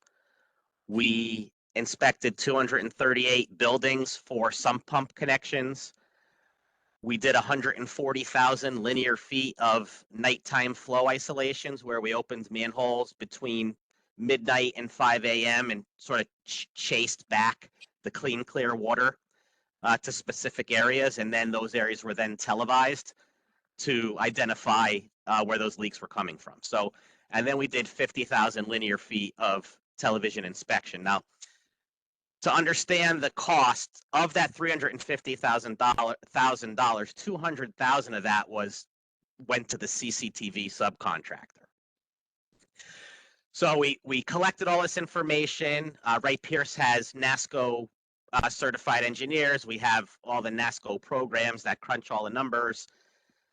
They do a cost-effective analysis of if it tells you if it's cost-effective to make a particular repair or not based on where it is, what size pipe it's in, etc. So, and the end result was we separated things out into 3 areas. We have priority 1 improvements, priority 2 improvements, and then sort of low priority improvements that could be done at any time. And what we found was 73 manholes in need of repair with active leaks. Those repairs could be anything from lining the manhole, simply grouting that one leak, removing roots, sealing the frame, a bunch of different things that we could do. For pipelines, about 15,000 feet of pipe were identified to receive either a liner, a lateral repair, a joint to be tested and sealed, or a point repair of a hole in the pipe or something like that. And you could see examples of these defects throughout the report. There's pictures of each type actively leaking, etc. We found 2 catch basins that are directly connected to the sewer system. We found 8 sump pumps and 9 driveway yard drains that are directly connected to the sewer system. And we found a handful of cleanouts from homes that had no caps, sitting in low-lying ponding areas. In the end, it's about $3 million roughly in repairs for the priority 1 and the priority 2 improvements. So moving forward, we recommended that you folks continue to do television work. About $150,000 per year is what I'm recommending. Some of the questions I got from the commission, I just want to take a minute to address them. So we did not only look at 9 miles of pipe. We looked at 210 miles of pipe, prioritized down to about 20%. We looked at about 20% of the system. So as part of this phase 5 effort, but we didn't do smoke testing everywhere. We didn't do a TV inspection everywhere. We only did them in the areas that the data told us it was warranted. So we're kind of all over the place. You'd have to look at the maps to really kind of get a handle on where we did things, what areas of town we did things. But the focus was, as you all can guess, was all on the in the East Trunk area. So let's see here. Again, you have the draft report. Quantifying the I&I for removal is not something that we did. It varies based on the time of the year. But again, I believe that we have located, probably 10% of your I&I coming into your system, possibly more, as part of this project. I wish Mark was here to give his opinion on this. Mark is very knowledgeable of the sewer system, and he was pretty impressed with a lot of the defects that we found. I don't know, John, were you able to see some of the leaks that we found? Or have you Yes. not had chits? Okay. And I think your point about the SSO, the past and up to date, is a considerable improvement. I mean, Yeah. in the past, we had them all the time. Now, very infrequent. Yeah. And Especially with all the rain. yeah, no, absolutely. And I mean, the rehab that's already been done is just we were just kind of picking at the low hanging fruit that you guys already knew about. But this was the first time that we really looked inside the pipes and inside the manholes and under the ground to see where these leaks were coming from. But up until this time, had not been done yet. So moving forward, I mean, it's really up to the commission on how they want to proceed with. I would suggest continuing on with a phased rehabilitation approach. I don't think you're going to put a $3 million rehab project out to bid, but perhaps that gets spread out over the next 5 to 10 years, or however your budget allows. Dennis, So- let me stop you there because I have a hunch there's a few questions. Let me start with, so I lobbed over the question about the 9 miles, and that was just looking at your data. I didn't necessarily say that with any sort of opinion related to it. It just strikes me that the single biggest issue for the commission going forward operationally is figuring out where this I&I is coming from and getting some of that removed. Otherwise, we're upgrading a plant to continue to take on 4 to 5 million gallons a day. If we know that we think that most of it is on that East Trunk line, and we're putting cameras into pipes that are full, we're correct me if I'm wrong, we're only looking at the part of the pipe that's not underwater. Nah, not necessarily, Mark. When we do this, we have a jet truck in front of us. It pulls the flow sort of ahead of you, so it sits in front of the camera. A lot of these lines that we did were not we didn't look at major interceptors. These were a lot of subdivision areas, dead end lines, 8-inch lines. So most of the television work that we did, we were able to see a good portion of the pipe. And these operators know what they're doing. If there's an issue on the bottom of the pipe, we would, similar to on Route 1, we have a situation right now where we have an issue at the bottom of the pipe, and we have to bypass and dewater to investigate it further. So that's what we would do if there was an issue in the bottom of the pipe. It seems like there's a lot of technology being invented to address these issues. Christine, you mentioned a stress ball going through the Force mains. force main. I mean, is that relatively new technology? Not really. So can we put any sort of force monitor through some of these pipes? Not a gravity line. If you wanted to evaluate a gravity line for that, you could send, like, Red Zone Robotics makes a robot that they could send through the line. And I'm telling you right now, it's about $15 a foot to send that thing through the pipe. So it's very expensive. We did it in Stanford on concrete pipe. It finds broken rebar, exposed rebar, strands of broken wire, pre-stressed wire in the pipe. PVC pipe, there really isn't any technology other than a camera. Dennis, the reason I'm asking is the fee was $350, of which $200 was paid to the camera subcontractor. Correct.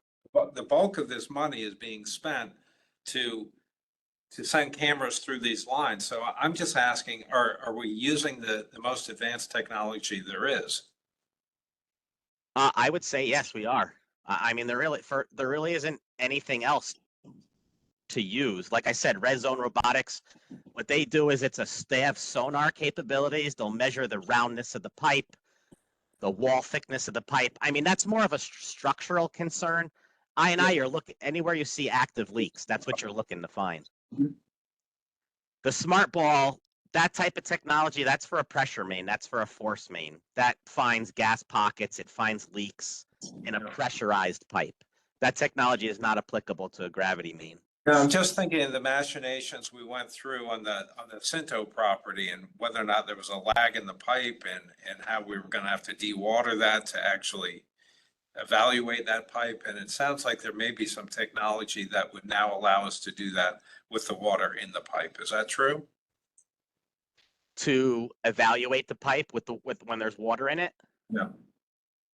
Well, yeah, you can send something similar to the Red Zone. It'll give you a profile of the pipe, whether it's underwater or not, and you can see that you'll see the sag. It'll give you a computer printout of the pipe profile of the pipe.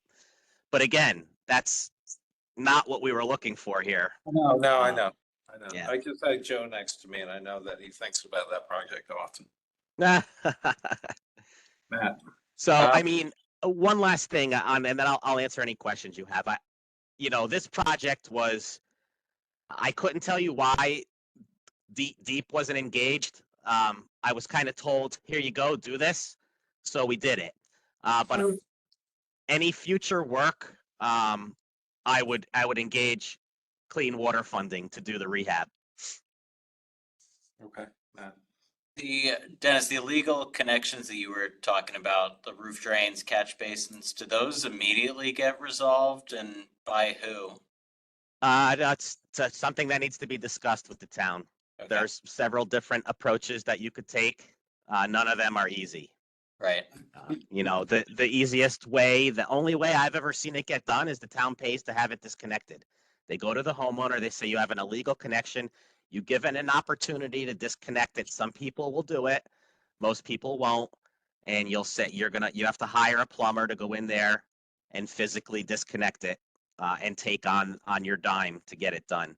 One approach that's worked well in the past over time is you put it in your, whenever a home is for sale, that becomes an item on the inspection list. Does it have a sump pump? Is it connected to the sewer? If it's connected to the sewer, you can't sell the house till it's disconnected. But obviously that takes years and years before you see any benefits from that. But there's multiple approaches. It's Dennis?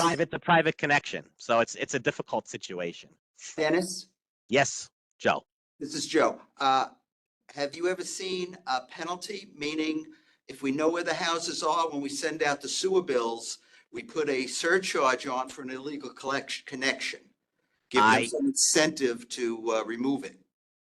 Yeah, I can't speak to that. I've never seen that before. I would, Okay. I don't I'll know talk how to that would go.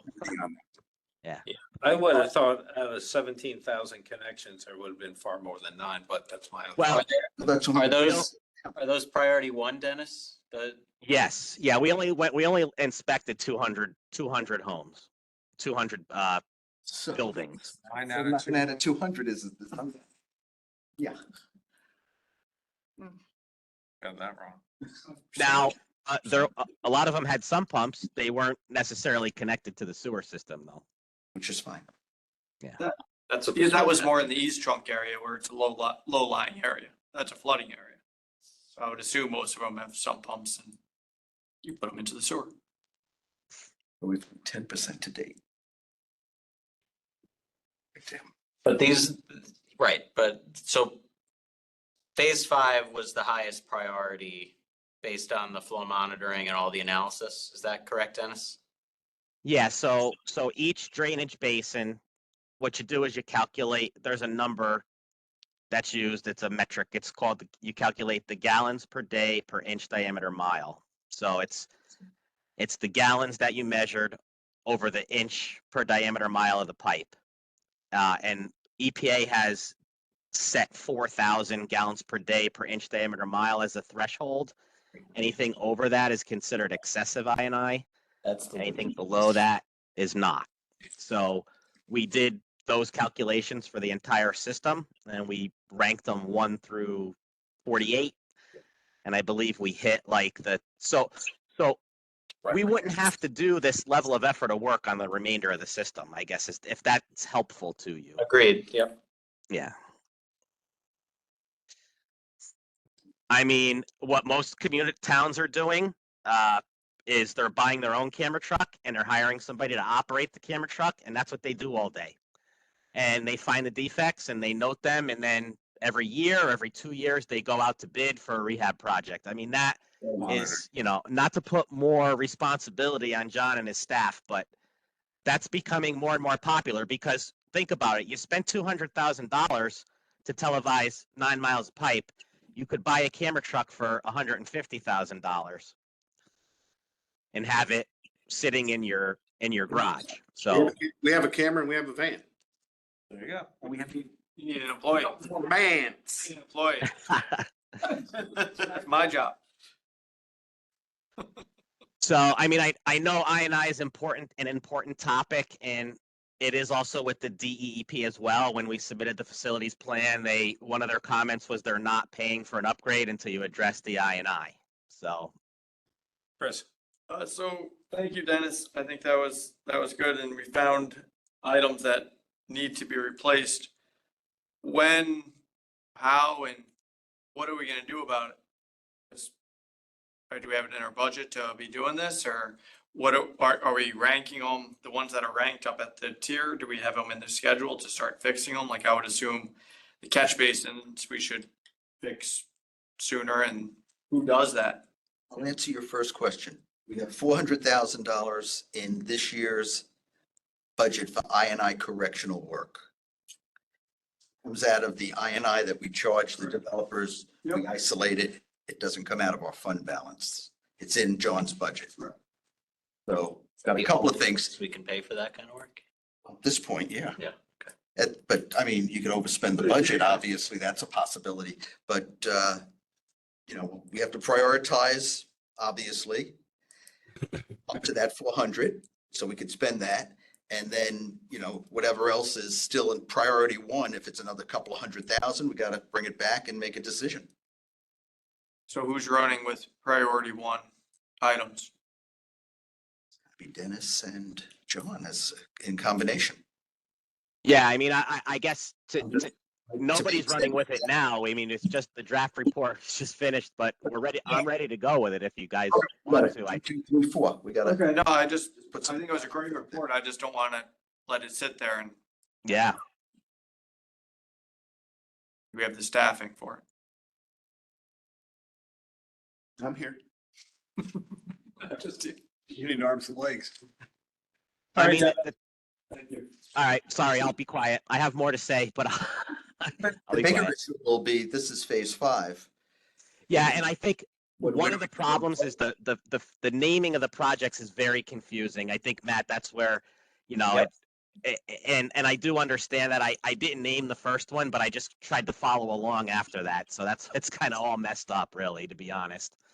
It's really should be phase 1 rehabilitation, 2 and 3 rehabilitation, 4 investigation, and 5 should be something different. It shouldn't even be 5. It should just be, 5 is 1. yeah. Yeah, So- no, goes back to one. It's a new one. It's a new one. Yeah, this, I think, maybe October, November, if you could join us in person and we get into the, yeah. Yeah, without I was COVID. gonna get to that. Yeah. We hope you feel better. Seeing you in person, I think would be of great value to the commission. Yeah, no problem. I can bring some maps and pictures with me too, so that works. No problem. Thanks, guys. Thanks, ladies and gents. Okay, feel better. Thank you, David.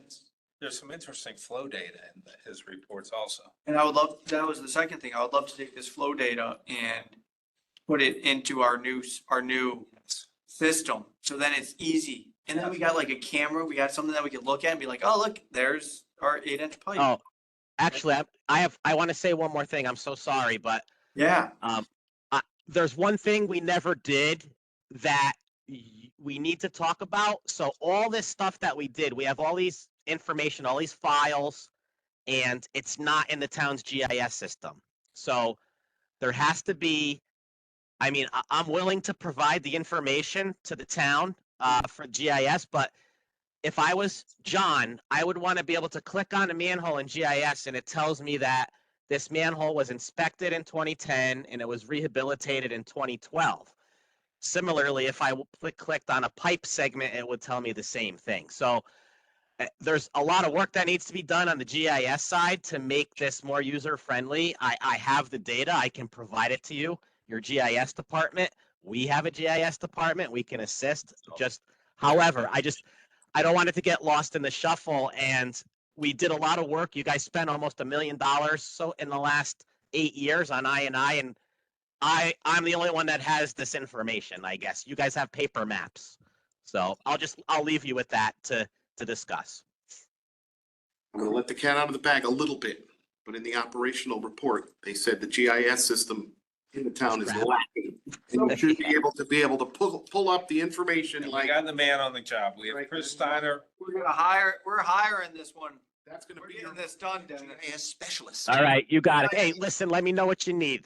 folks. Yes, Thanks, Dennis. yes, thank you. Thanks a lot, Take- Dennis. Take care. All right. Oh, good. I don't think you have COVID. Thank you, Dr. Ellison. Yeah. Say, Okay, speaking of flow data, last item on old business, and I'm really sorry, had I known you were here for that, I would have moved that up to, The first one. that was my oversight, I apologize. You're here for 1899 Bronson? Yeah. Okay. Yeah, stand at, yeah. Thank you. I'm Bill Kenny. My wife and I own a building at 1899 Bronson. And thanks for all the work you guys do on the Shellfish Commission for a dozen years. And the work you guys do really helps the shellfish. So, Yeah, that's a good point. Yeah, we try. but so my wife and I bought this old bank building over on Bronson Road a couple of years ago. We took our 3 businesses and located them there. Older children that, well, they're not children anymore. They live in Brooklyn. So we came up with the idea to put an apartment in that building, expand the building a little bit. And that building's on a septic system. So also said, why don't we hook up to the sewer? So started looking into that. We did our monitoring this spring, which was nerve wracking. But so we came up, and I appreciate John and John's help and Iris. And so we had the flow monitoring, and it showed for the peak flow, we're less than 0.5% of the peak flow. And so when you add in the estimate that we came up with for the flow, it doesn't really even change. It's hard to see it on the peak flow. So, yeah. Yeah, that's right at the beginning of the pipe. All of his data I went through, it checks out, and he sent me flow data last Friday and said, here, how's this? And I'm like, well, we need all this, flow, and he's like, I'll have it to you by Monday morning. And he did. So kudos to him for spending the weekend crunching some numbers. It took me a little while, but so I'm a wetland consultant, been working in for many years, so. Used to working with water. So. I didn't have this on my agenda. Yeah, well, there's ample capacity. There's, you know, if that new building across the way was the Jehovah Witness, are they gonna tap in there as well? One building is tapped in, that's closest. The one behind it is not, but they're looking to do it. Which kind of came to us by roundabout ways, so. Yeah. They haven't approached us yet, but Oh, the vet or? no, there's the two buildings on, Bronson Road, what's that? Yeah, Hillside. And there's two, they're now luxury apartment buildings. And I know the building closest to Hillside is connected. One behind it is not. And like I said, through a roundabout source, we kind of heard that they're thinking about it, but we haven't heard. I think he should run it all the way up Hillside. So, that's good to know. Is there any way we can share expenses with him for monitoring? It came up to $12,000. That was, killed me. It took you along to get the We're two. so close to that storm. Yeah, but I mean, it's a fair point. This has come up before and it's something that Chris is working on is to getting that data so that we're not unduly enriching the flow monitoring companies. So if they, I mean, I'm serious about this. If they want to access and want to use that flow data, it's not going to be stale for a period of time. They can pay you for it or for some of it, and that flow data is still good. So that, Technically, I think they already gave us the flow data, so we already yeah, I know it's yours now. Or it's public information. public information. I think going forward, it would be, I hate to say it's kind of past now, but going forward, it would be really nice to put this in to save town people money, to say, listen, yeah, we already have this. Bronson Road already did it, but, and go from there, but I don't know how much we're gonna be able to save people that have done it. Just generally, I'm thinking. Another thing related to that, with the work that I do, often involves development projects where stormwater systems are being approved.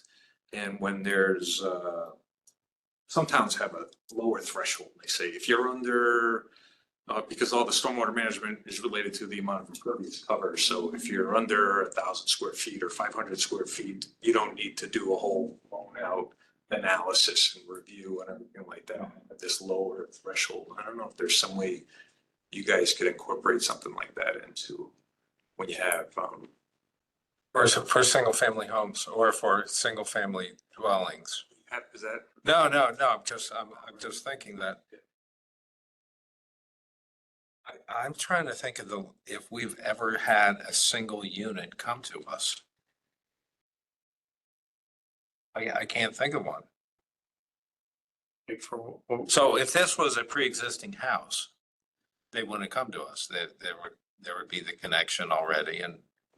How about if it was a house with a septic system that wouldn't have been connected? Because you weren't connected to the sewer system. That's the differential. If it was a pre-existing house that's connected to the sewer system, it would be just a wipe. You know, we wouldn't hear it. Right. One flow was replacing another flow. But yours is additional to the, Right. unfortunately. So I guess my point is, if an existing home today has a septic system, they would have to do what I They'd do. have, yes, exactly. Carrot, we just did it with sort of Yeah, exactly. Carriage Drive. The collection of. 5 of them were on But then again, big. we would probably ask them, say, listen, why wouldn't you use the existing flow data that's there? Well, that's a different issue. But if we have to know the flow data that's going in. Just Yeah, we gotta crack the code on this flow data. to help them know. You know, because The hydraulic. I can't believe there isn't the companies come from Massachusetts and New Hampshire. That's expensive. They charge for it, I'm sure. Yeah. Oh, yeah. No, I have great sympathy for what's going on here. Yeah, although your situation is unique because it's at the end of a pipe. Which there could be an argument if you're tapping into the pipe, there's no flow, so. But, these are all issues we're wrestling with and the commission will wrestle with going forward. Yeah, because see, I have a lot. So what are we doing? This, This gentleman. So I guess, We would have an agenda. John, are we acting on the approval? Yeah, it's something, you're considering an act on a connection of 1899. It's right at the bottom of Yeah. old business. It wasn't on the first agenda. I don't have it on my agenda because I printed it. Yeah. And then there was a revised agenda. So do you want to borrow mine?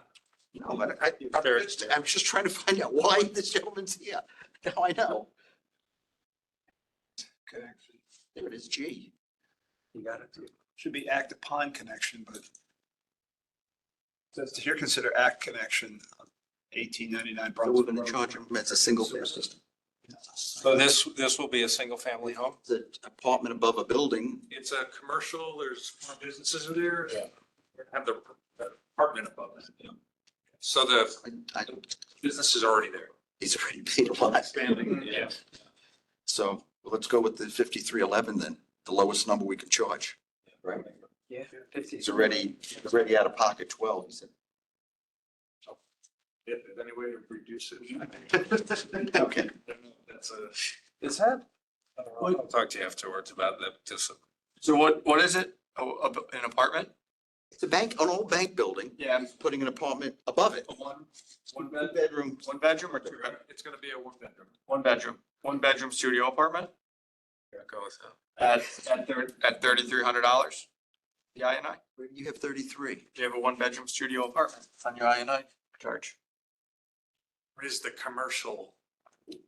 Where? That's the INI charge. Isn't that our One INI? bedroom studio unit. Let's go with that one. Yeah. Is that this is the latest? That's what I printed out. It's the almost 9 o'clock. Wait. September 23. Sorry. That's good. There. Thank you. It's okay. Thank you very much. 33, wait a minute, let me make a motion. 3330. And the address is 1899 Bronson Road. Yes, sir. Chairman, I'd like to make a motion. I'd like to make a motion to authorize the connection of 1899 Bronson Road to the Fairfield sewer system. Recognizing that it is a studio unit, the charge, the INI fee will be $3,330 to be paid upon pulling the permit for the connection. You're ready to do this, right? I don't have to leave this open for 2 years, or do you want We to? hope to do it this winter, yes. This will remain in effect for 1 year, upon which, if the connection hasn't been made, the applicant will come back to the commission and reapply. Thank you very much. We modify that for 2 years just so that there's no risk of having to do flow data monitoring again. You're the chairman. So modify for 2 years. That's it from that. All in favor? Aye. Thank you, Ron. Thank you. So we have Christine, thanks for staying with us.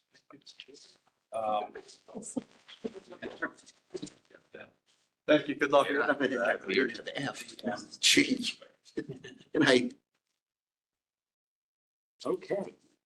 This is probably the most important item on the agenda. Yeah, these intro projects, yeah. That's cool, yeah. Well, they're progressing forward. So the decision was made that phase 1 and phase 2 are going to be combined for construction, or that's the attempt of what we're going to be doing. Phase 3 is the Turney to Riverside Drive, Turney Creek siphons. That's more advanced than anything. handling that, and we have Ty and Bond updating those drawings. They're gonna make the third siphon an alternate, not alternate for the bidding. So depending on the cost, we'll determine at that point, and their engineering believes that it's going to be ready to go for bidding in November, December, I believe. They're pushing for that to be completed by October and ready to go out for bid by November. Phase 1 and phase 2. Phase 1, we tried to bid twice. That was designed by DB engineers. They tried to bid it twice. We both got the same price, about 7.4 million both times. There was an internal meeting we discussed it. Phase 2 was designed by Cardinal Engineers. It was never, it was completed, but then there was a lot of comments and a lot of open-ended items on it in 2019. There was a peer review done by Wright Pierce in 2020. Those comments were not incorporated into the final document, so it was understood that that design needs to be completed. There's some additional borings that need to be done for that work. At this point, the town has decided to approach D&B engineers who did the phase 1, the wetlands portion, and ask them if they would be willing to take on the completion of the design for phase 2. And D&B is interested in it. They're waiting on a proposal from them to see what the cost would be. That Cardinal Engineers would not be the engineer for phase 2. So that was the outcome of the call that I think Matt and I were on about 3 Yes. weeks ago, which I thought was one of the more productive calls that I've been a part of. And they're also going to be looking to switch it from lump sum to, Yes, break out unit prices for both contracts. So phase 1 would have unit prices. I think phase 2, there was bid documents for it because before they did the peer review and additional questions. That I think already has some unit prices, but obviously they would be combined. The specifications would be combined and made them more uniform. Some additional borings probably will be required. That was something from the Wright Pierce peer review report. So I think that has to be just hashed out a little bit. And then we're asking them to look at the rear lateral portion of the project because that's actually pretty important. If we go forward with the project and we don't figure out what we're doing with those rear laterals, we're leaving the east trunk line in place, which is a tremendous I&I source. So it's kind of, you're not going to spend $20 million or $15 million on just replacement and then leave that pipe in place. So that is a little tricky. I was gonna say, wasn't that gonna be almost impossible from It depends on the approach. We're asking, your private property? we're asking Geez. even just trying to get the existing information, like how the things, how things are run and that's going to be very difficult. Is it possible to line that backyard pipe? That's what we're talking about. It's the trunk line. Their laterals go directly into the trunk line. How big is the trunk line? That's 33 inches. Three. But we could cap the end of it, one would think, and then. But now you got 8 homes going into a 33-inch pipe with no other flow. Right, yeah, so it's Is it gonna gonna, push itself out or is it just? 60% of the town and now it's only going to have 9 homes. Really thick lining. That is something that needs to be looked at and yeah, I was wondering if another pipe that we could run a pump station. Like I mentioned something like Install a pump station or an something. 8-inch pipe inside the 36 and slope it a little bit more potentially. Because it's pretty flat from what I. Right, yeah, no, I know it is. Yeah. That's why we couldn't do the borings and all that or the directional drilling, because it was too flat. I don't think, to my understanding, I don't think that the existing line has ever actually been able to be camera, like CCTV. Yeah. Because they tried it, it was full of water. Full. Right, that We makes don't sense. even know the condition of it. It's just, but that's what we need to task them with, That's where the sonar camera comes in. $15 a foot. So, but what, is it cheaper just putting a new 8-inch pipe back there for the homeowners? It might be. Any, Probably would be. any laterals at all, just, and then. Leave the existing lateral, yeah. Just put a new line in the back. You're gonna be spending millions trying to do private property and easements and everything else. For Just sure. run it- I agree. Just run a 6-inch. Smaller pipe. You're right on the water line, right there. It's, But a new it's not- 8-inch PVC pipe is gonna be, We have easements and we have, I don't know if you have to go to Army Corps or what you'd have to No do. doubt. dewatering. Dewatering for an 8-inch pipe. You're already doing dewatering for the It would be, wetlands portion. it would be cheaper to run the pipe and put a pump in every, house and do that for what Yeah, we're but who pays for it? talking about. We'd have to pay for the pumps and maintain them. I don't know. You don't want to No, buy I don't want to maintain units forever. But that would be if I you don't went want through that the front of, maintenance. you do pumps going to the front of the house. How many houses you talking about? There's at least 9 on Kennard, and there's other ones on Grassmere that I need to investigate further with.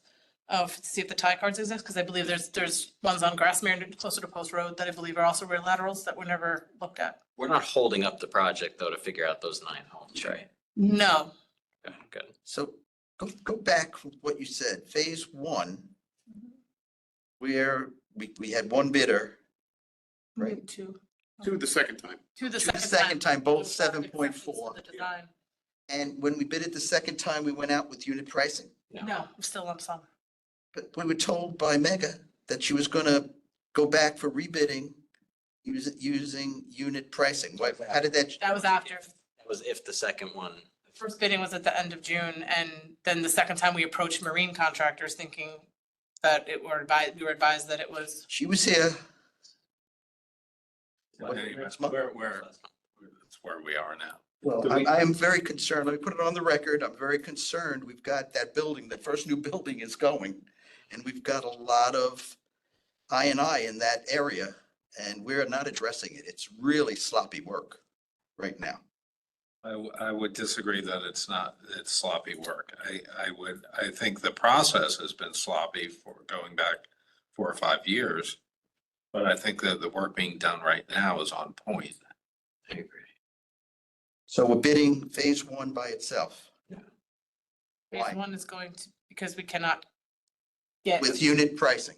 Phase one unit Combining pricing. phase Already 1 bid and it 2 twice. with unit pricing. We're making 2 changes. We're combining We did phase it. 1 and 2, and we're switching from lump But we sum. have to wait to do phase two because we're waiting for Cardinal or, Cardinal's out. so we're slowing down phase one because of, we have to do more work with We already phase have- two. We already have to do some changes to phase 1 anyway, just to do the unit pricing, but we're incorporating phase 2 into phase 1, making it a larger project, which I guess my only concern there is, has anybody actually reached, like, I would want to have somebody reach out to a contractor and be like, if this was bigger, would that be more appealing? Because sometimes bigger jobs actually price out like smaller, At medium-sized this point, I contracts. think it's a mistake to make it one big project. We're gonna slow down both phases of it. An outcome of a very lengthy discussion with all parties involved. So you're welcome to that opinion, but that decision was made 3 weeks ago. But Chris, no comment. Without coming to the commission here. That's correct. Thank you. So I guess my only concern though is really just related to, Joe. I would want somebody to at least, Contractor. yeah, have even a single phone call with a contractor. I would want contractor input on that decision of combining the two. I think unit pricing is a no-brainer, because I think We that's. said that last time we discussed this. Burns Construction showed up twice, but they didn't bid either time. He was interested in the Bigger job. street portion. That's Right. their bread and butter. And the other portion is more subcontractor work. Right. So if you have a project that's, what we were estimating was about 5 million and the other half is about 10 million, you know, we thought it was more appealing for a contractor that portion then would be subcontracted out. Understood. Whereas right now, he's basically subcontracting out the majority of the project, so they're not interested in, all he's providing is a pipe. Exactly. So if there's another 2,500 feet that he's actually doing. That changes the calculus for him. That was in conversations with like Burns Construction when we were bidding over the summer. That's good. So then I feel satisfied then, as long as we had at least a single contractor provide that kind of input. So I feel better. I was under the understanding with Joe also is that we were bidding it through unit pricing, and then at least if we were doing it through unit pricing, I would assume that if we had open items, we could say, okay, well, let's investigate into this item a little more once we get unit pricing, but then at least we could keep moving forward with the contractor. Phase 1's wetland crossing, right? Yeah, so 310 feet through the wetlands. That was seven, and you got That's two. the one that's ready. Phase 2 is not ready. And phase 1, to Christine's point, that's the one that Burns would not But we bid have, on because we have 2 bids. So We we- had 2 bids, correct? We had 2 bids in June, and it's from a landscaping company. the first time we got the bid, it was 1 bid and it was 7.4 million. landscaping company, so the qualifications of that contractor. That's out. That was out. So then we rebid it. We approached marine contractors. DMV reached out to a bunch of marine contractors in the area, in the tri-state area, to see if they're interest in it. Some of them weren't interested in it, but then when it actually came time to bid, they didn't bid on it. We got two bids. One from the first guy that could bid in June, same exact price. Yep. And the second guy was slightly lower. It was 7.2 million, so 7.4 and 7.2. But the low bid might have been qualified, but he had exceptions to the majority of he didn't specify what they were, but he had exceptions and alternate approach to the project. That was why I thought we were gonna do it, unit pricing for that reason. So then we have to bid it a third time, and in that meeting that we had, it was decided not to do that. Okay. That was my understanding. That's what I missed. There was the decision made without. Yeah, Keep moving. Mark and I don't want to Matt, beat a dead horse. Keep moving. Matt call engineering and Engineering and representatives from the town, and the discussion was around the process, and to condense a 2-hour conversation into a sound bite. I think Matt's opinion carried a lot of weight that let's consider bringing the two together and doing unit pricing. And there was deference to the commission and to Matt on the current approach isn't working very well. Let's try another approach. And we have no confidence that this approach is going to work. And I have the same concern that Joe has, that apartment building's almost topped off. So I should have done it 5 years ago when we started talking about replacing that pipe, when we thought it was going to be $1 million. And, we didn't get it done. And that's on me, as much as anyone. Just we didn't get it done. We didn't move it forward. So now it's gonna be 10 or more.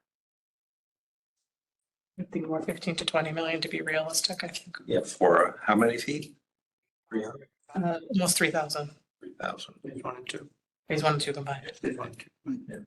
Because of the dewatering, because of the sheeting that needs to come, because of the depth of that pipe, very flat pipe. There's just a ton of unknowns in the project, which is Oh, yeah. why it's ripe for unit pricing instead of lump sum. No contractor wants all that risk. 17 feet deep for the, It's not huge. And our current design, some of the borings don't go below the sheeting, so that's why there's recommendations to go further, because you can't. The current design as is not necessarily something that we want to go out and risk doing.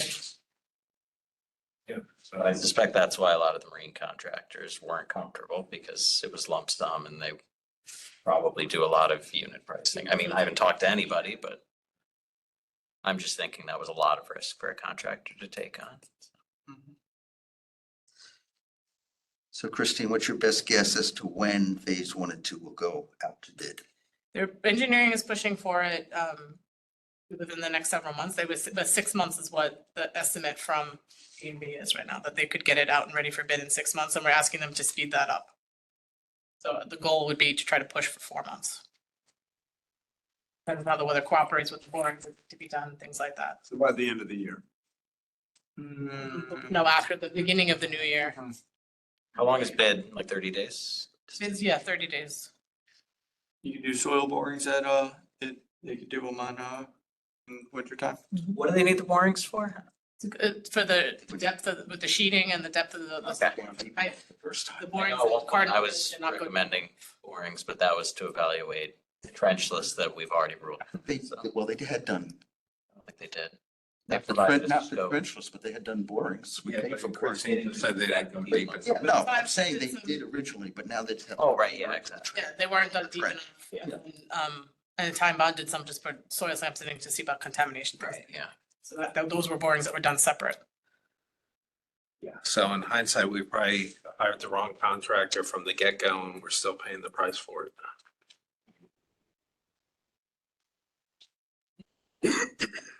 That, yeah. I don't think I need to say anything more on that. But we're doing QBS now. I'm satisfied. Center Street pipelining. That's gonna start next week. In the I&I investigation, they found the pipe, the gravity pipe where the Center Street force main dumps into. The scouring done by the force main discharge has compromised the pipe considerably. And while they were cleaning it, they actually broke a piece of the pipe out of it. So because we have the 400,000 in the I&I budget, we're able to get Vortex at 150,000 to line the 5 sections of pipe that need to be done. We're going to bypass the pump station because the pump station can't be discharging to the line. So we're gonna have septic trucks there, 4 at the pump station, 3 at a manhole, behind that over by Wakeman's. And the whole time they're doing it, they'll be sucking out, bringing it down by the Hyundai dealer on the Post Road, dumping, going back and just round robin. So Monday, they're going to clean and TV the line again. And then Tuesday, Wednesday, and Thursday, they're hoping to get everything done. If not, they'll probably be back the week of October 2nd to finish up. Okey-doke. Fairfield Beach Pump Station, I think we That was talked covered. enough about that. That was covered. Agitator and Dolly. Is in, it's running like a Swiss watch. It's one of the most exciting things that happened this year. Manchester was the most exciting thing. Next to that. Next to that. We choose to forget about that one. The thing is unbelievable, unbelievable. We went from an Edsel to a Tesla. I mean, it's just. Did we come and take a look at it? Anytime you want. I'll let you ride it up and down. In the primary digester status. Is working very well. All the operating guidelines, everything that it's supposed to be at, it's at. New sensor. New sensor, we had a few hiccups with. They remapped it, which helped tremendously. It's been perfect ever since, but we're looking into a new one that has a drip leg for condensation and stuff, but it's alarmed. If the level goes out by 10 inches, it shuts everything off and the guys are in. So there's safeties in place. Where do we stand with the secondary digester? What's the situation? Are we going to do anything with that? We have the money put aside to clean it, but that probably won't happen till the spring. Is it being used? Oh, yeah. Through the primary. Through the primary, yeah. Then it transfers over to the secondary. Then all the heavy sludge is then we're kind of out of the secondary now? or Yes, the- yeah, it's only Super Nate that comes out, it's the lightest of the sludge coming. And I know not to ask this question, but I'm gonna do it anyway. Does it need to be cleaned? What? Yeah, what drives it to be clean versus not clean? It's a totally different animal. Yeah, it's not part of the, yeah, Heated, mixed and everything, all the. it's just a storage unit, isn't it? That's all it is. So And that robot in. You can throw the robot in. seriously, is there something we could look at? We could Send Dennis in with his suit, drop him in? We could get a, Robot in. we can get a core sample done. Where somebody comes in and sends something to the bottom that will give us a representative sample of what's at the bottom and all the way up. And if there's a ton of grit and everything, then yeah, maybe we do it. If you it's go.